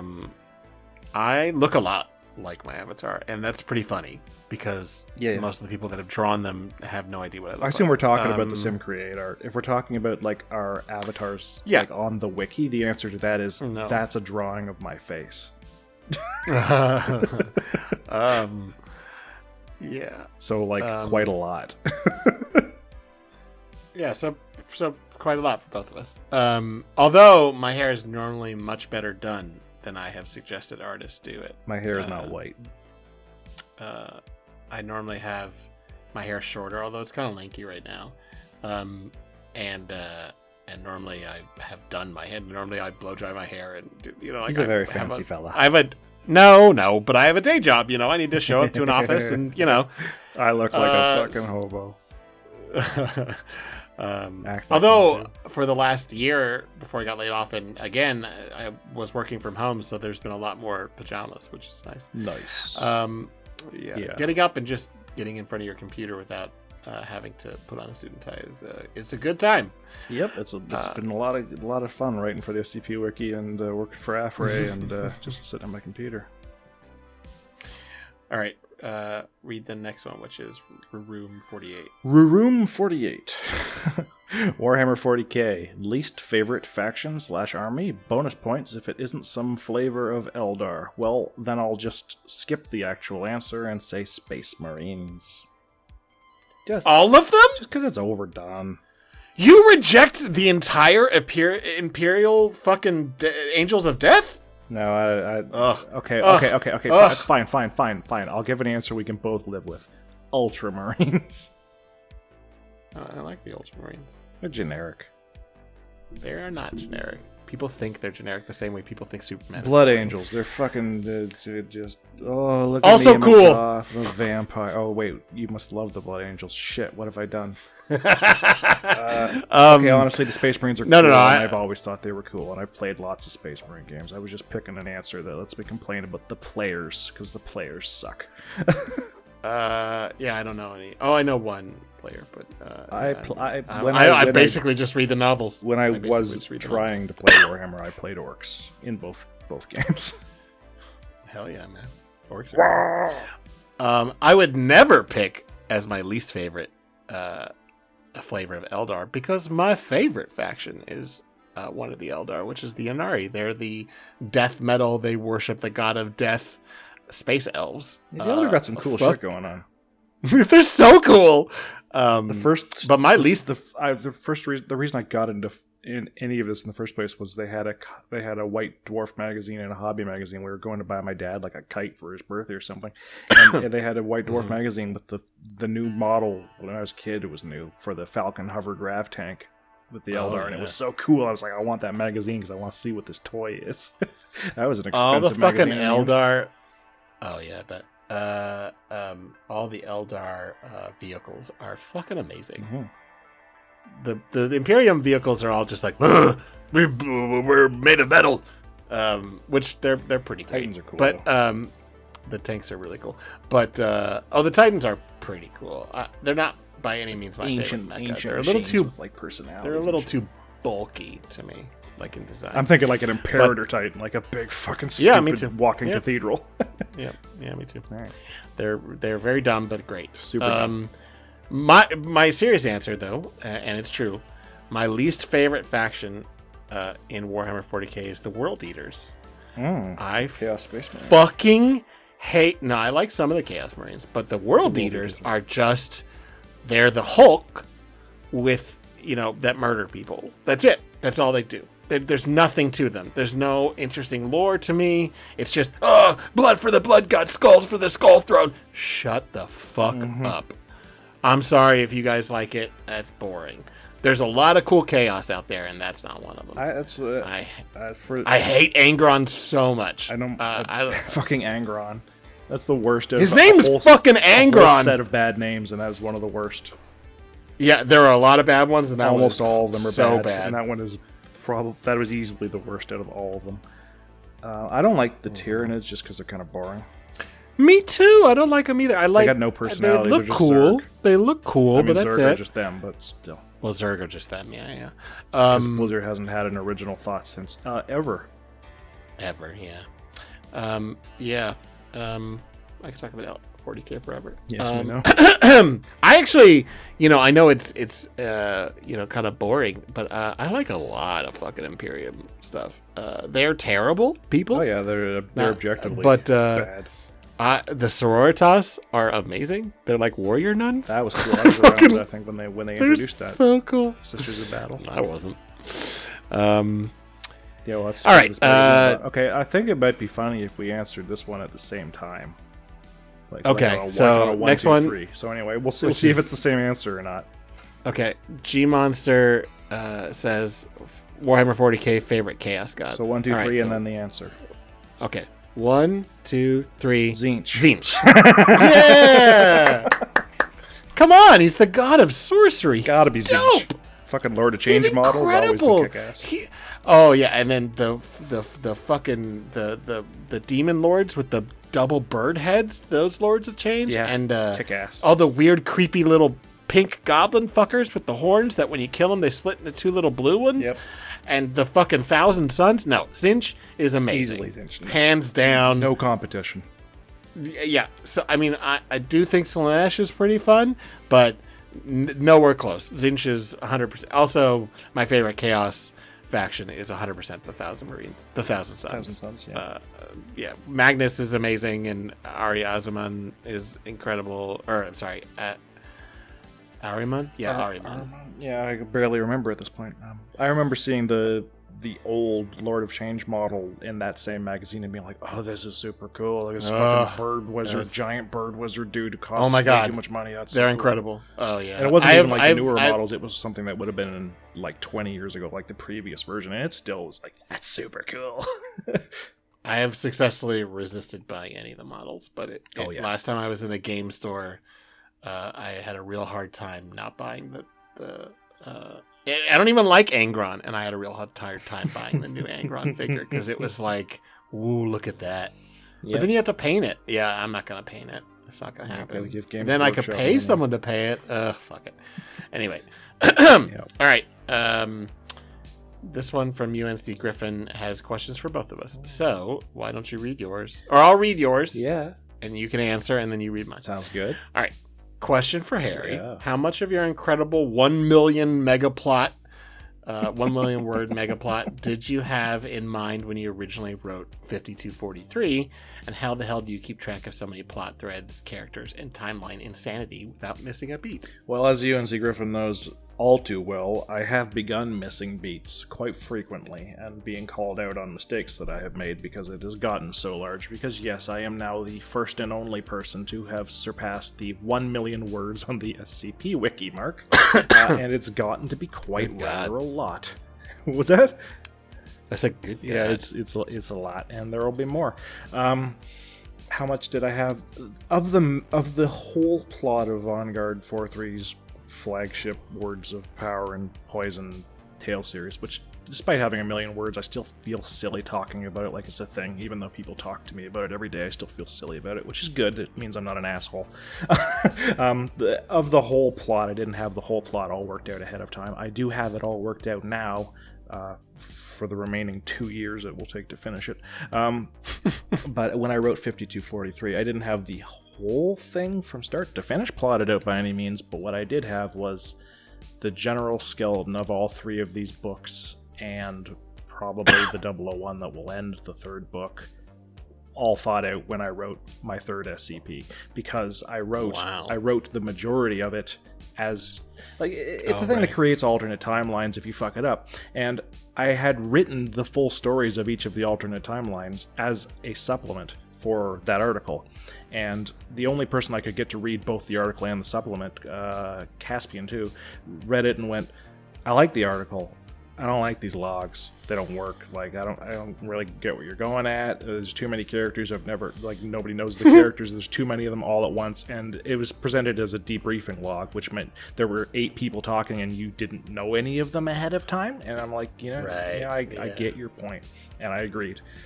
So I've had that written out this entire time. And it is essentially the draft version of the 700,000 words that the whole book series will end up being by the time it's done.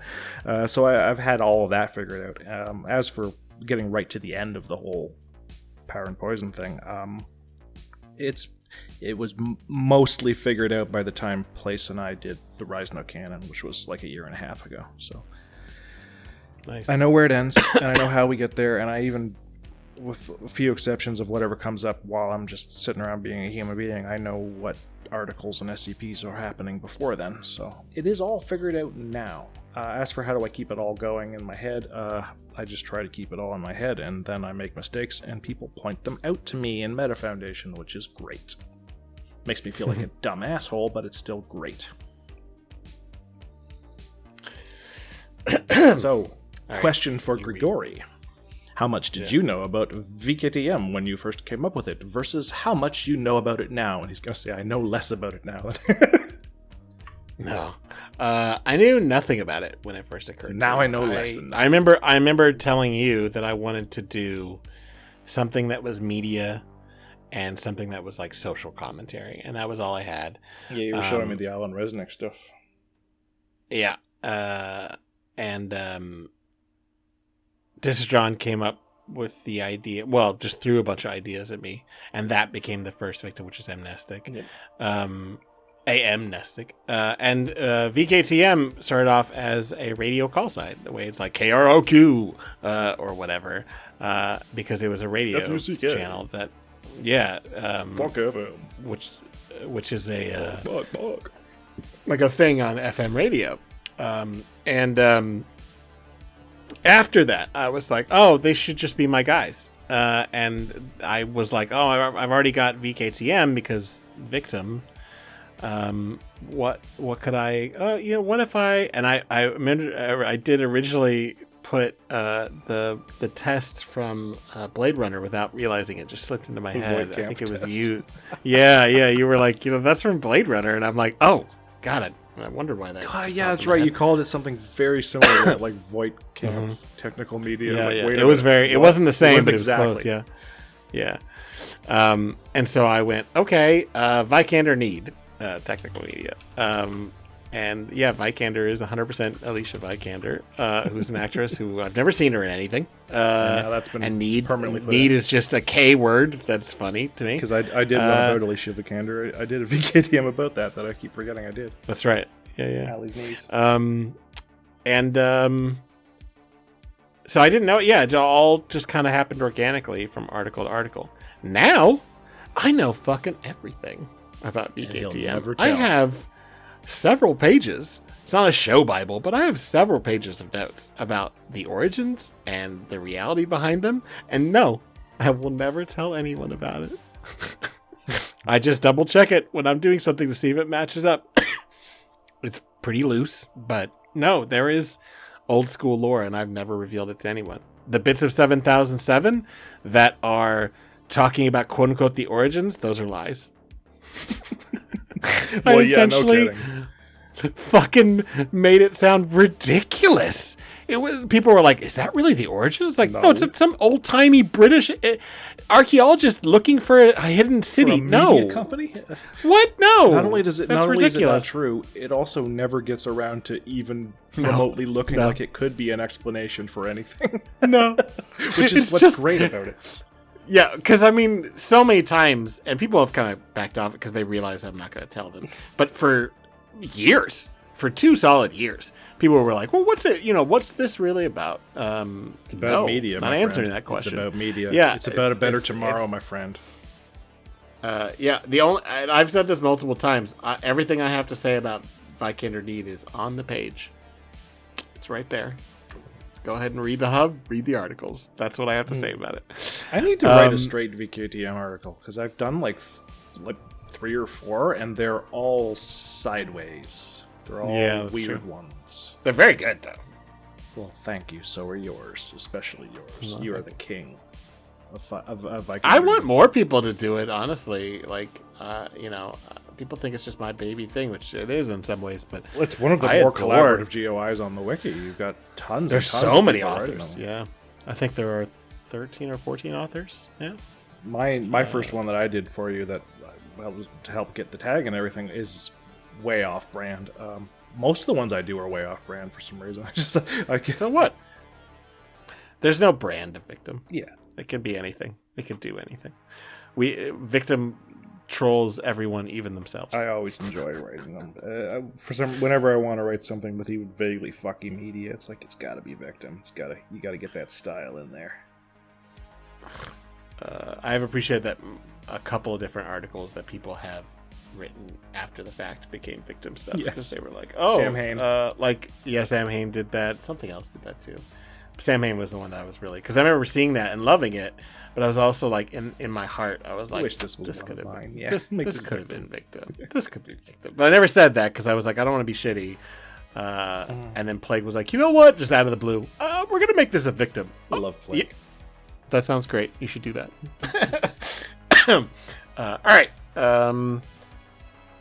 Do you want to read this one from again. Crocat? Yes. Another question for Grigori. I know you were in the Moth Squad for a bit. Excuse me, it's called the Butt Squad.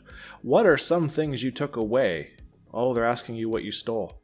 What did you steal? What are some things you took away or learned while volunteering? Would you say that doing a lot of crit work helped you improve your own writing / get a better sense for why certain things in writing work the way they do? Yeah, I learned a lot about structural critique and conceptual critique. I never had the patience to do spelling and grammar stuff. I still don't. I barely had the patience to do it on my own things. So I focused on what worked and what more often, let's face it, didn't.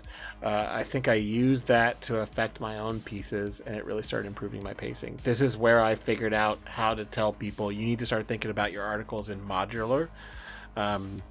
Because, hey, this piece works, but why is it way at the end when this could be really good to help delay the reveal? You reveal very early on that this is actually a weird town or a whatever, and I think it would work so much better if you waited to tell us that thing.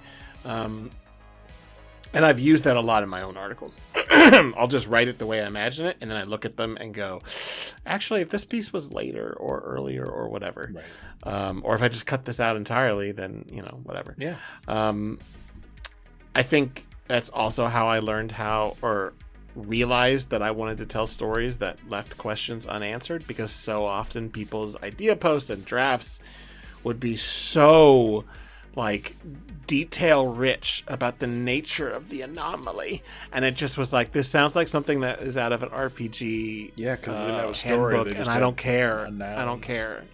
And You know what I would care about is if you stopped telling me about that and started telling me about how it affected people instead of telling me exactly how long something is or what the special effect is. That's why Victim is fucking, typically a paragraph or two, maybe, in the description, because I don't care. Like, that's how I got my green light for my first one so fucking fast, because I came to them with a monster, and it was a monster that's in a mirror, and the article was not about the fact that there was a monster in the mirror at all. It was about what's it like to be followed around by a mirror monster. And they're like, yeah, okay, he's not writing a stupid monster, he's got a story. Good.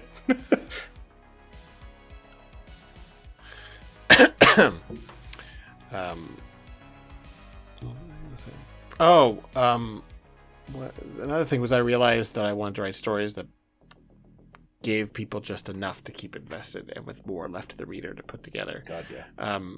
People very frequently, when they don't like Victim, think that they understand Victim because it's very transparent. I promise that you do not. There is always the surface level critique, which is always very obvious. Yes, you're right. Good job. There's always a second layer of critique about society or about the wiki or about stories or about any number of things that most of the time people do not get.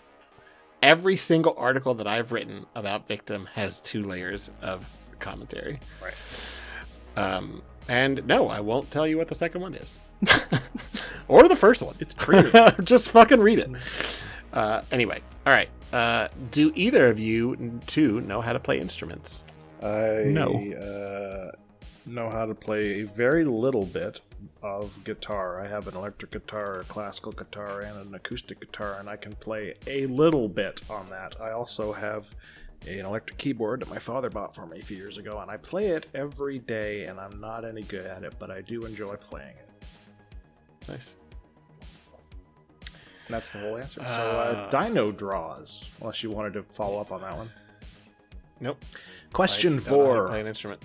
There's no elaborating on no. Yeah. Question for both of y'all. What's your favorite canon on site? Favorite series, perhaps 2. S&C Plastics, Hecatonka Recycle. Aw. I've been with it from the start.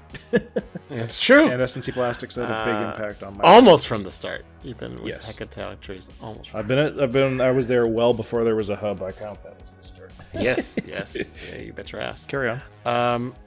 My favorite canon is probably War on All Fronts. Tied That's with a good Third Law. call. Storm will be happy to Tied with Third Law. Tied with Third. Yeah, Third War on Law All is Fronts. super good. Yeah, they're just both. They're nothing I would ever even want to try and write. I just enjoy the shit out of reading them. I can't They're so help much but fun. constantly making references to War on All Fronts lately too. It's just super good. That's so good. And Third I mean, Law Kaiju. is super well put Beautiful. together. We were just talking about Kaiju in one of the Discord servers. I love Kaiju. Yeah, I've got a kaiju in this next thing that apparently has everything in it. I've got a kaiju in that too. Awesome. Still not gonna My say favorite what it is. series is Unfinished, and it is of An Endless Hunt, which is by... forget their name. But they're kind of a jerk on Twitter, so whatever.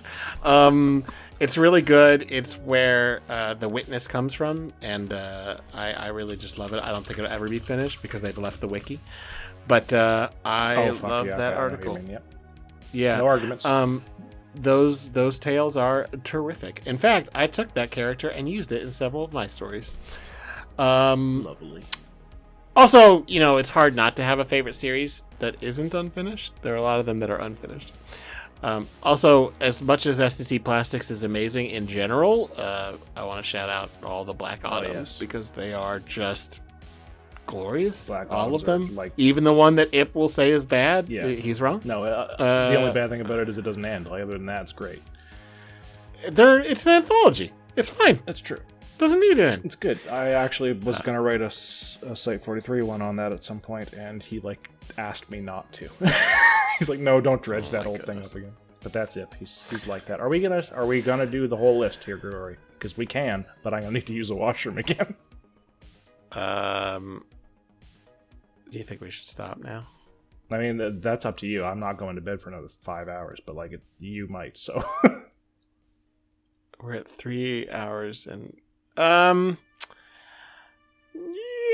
maybe we should call it there, and we'll come back to it. Should we do another one of these? Yeah. I mean, Okay. yeah. Okay. All right. So let's finish out Dino Draw's second Yeah, question, okay. and then we can wrap things up. Yeah, so that you're not just dead. Yeah. Where was I on this list?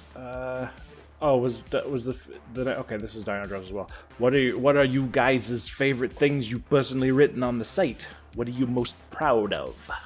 Grigori, what are you proud of? 6,500. No shit, right? Obviously. It's an incredible achievement, and I can't believe we all came together like that with all the chaos, and it turned so into good. something that is So just proud. so good. Obviously, as Harry was nice enough to mention earlier before, 5923 I think is probably one of my most effective pieces. I'm really, really, really very fond of Hecatontry's cycle, and I would like more people to read it because it has some really interesting character-driven narratives. Obviously, that also goes for my resurrection stuff because both of them are all about slowly evolving characters that kind of develop into their own people. It's Lucretia Popescu is a real person in my head. Absolutely. I have a very, very masculine-looking lesbian woman that is in my head who speaks in a bad Russian We accent. should all be so lucky. That's right. But yeah, I think you're right. I think we should wrap up here. This took. Oh, I don't get the answer, just you. Grigori's allowed to be proud. No, but I'm not sorry. allowed I'm to sorry. be I'm proud. sorry. I'm sorry. Yeah, No, I'm you just are. ashamed of sorry. everything I've read. Well, that's true. It's very shameful. I feel a little weird saying this. I think the thing I'm most proud of is the fucking first two tales I wrote, The Significant Others, because they're very good. Thank you. I remain quite pleased by those. And they've echoed down through all the stuff that I've written this whole time. But I feel a little weird because I don't know that this is the case, but I'm almost 100% sure that this is the case, that no one else who has one of these would say it. I am still pretty much most proud of and pleased about 7,000. I don't think the rest of them would be. I don't think Really? any of the other ones would say their best thing is the winner. Like, surely they wouldn't.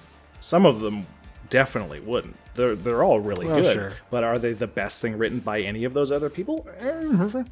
Not really. Like, they're all really good, but like 6,000's not the fucking Jade proposal. Right? Yeah. Like, Yeah. and almost nothing Tanhoney has written is not better than 5,000. Yeah. 100%. Those are all like phenomenal authors, and they've all written so much good stuff. I was gonna say Pepper's Ghost, but no, Pepper's Ghost has written even better stuff like than 4,000. Like 4,000's really good, but Pepper's Ghost, you could come up with Yeah. all kinds of shit. They should all be Yeah, proud of yeah. those articles. All of the Yeah, of other course. KCON winners are really good. Even the one that I just took the piss out of is like a absolutely brilliant case of judging the audience. Like 5,000 did a perfect job of going, how do I win this? And as a result, won with it's a- overwhelming majority of the votes. It's also a really good article, I think. Yeah, and it's very clever, and it's got a mystery and everything. It's not the best thing Tanhoney ever wrote. That would be absurd to say. No. But out of the SCPs that I wrote, I didn't really write to win the contest. I wrote to write the best thing I could on the theme, and I really am proud of 7,000, and I wouldn't mind if someone said that was the best thing they thought I'd written. I really am pleased with 7,000, so I'd probably say that. It's wildly good. Thanks. It's wildly good. Oh, Yeah, and not- it's been downhill ever since. Did y'all expect I was going to say some like unheard of thing that did badly? No, those ones just upset me because they did badly. Fucking duh. Besides, next time when we come back to this list and read the next ton of questions, the next one begins with what did badly that you're still mad about, and that'll be fun to talk about. Is there? Yeah, the very next one was Anyway. Rat King saying, "What did you feel like didn't get as much of a reaction?" Oh, I didn't read that as my thing. I recommended other people's stuff. That's funny. Oh, Um, no, that they can be read that way. But both works. Yeah, both works. But I just went to the selfish route because that's just who I am. I'm a selfish guy. Selfish guy. Okay, thanks for tuning in. We did get so many questions that, I didn't think we would be going for Fucking 3.5 hell, we just hours. do know how to talk, don't we? we are going to cut it off here. Please Send us more. if you have any more questions. We are over half, so we could probably use some more. Yep. Email address is simplycreativepeople@gmail.com. Our Twitter is SIMCREAT, Simcreate that's our Twitter for the show. And I'm Grigori Karpin on Twitter. I'm at HarryBlank SCP until I decide to get off that fucking hellhole. It's a hellhole, but it's still the best place to communicate to people about this show, so I'm stuck. That's the only reason I'm still on there. Yeah, me too. I would quit it in a heartbeat otherwise. But, thank you so much. This was really kind of amazing. Yeah, it's nice to see that people actually want to know things. That we have. And in the show description, that we always leave a link to our Discord. There's a dedicated channel to Q&As, so you can leave new questions if you want to join up, or just chat with us. I'm usually on there, so if you want to talk to me, just ping me. All right. Thank you so much. All right. Joke at the end. Joke at the end. Wait, hold on. Yeah. Joke at the end. A+.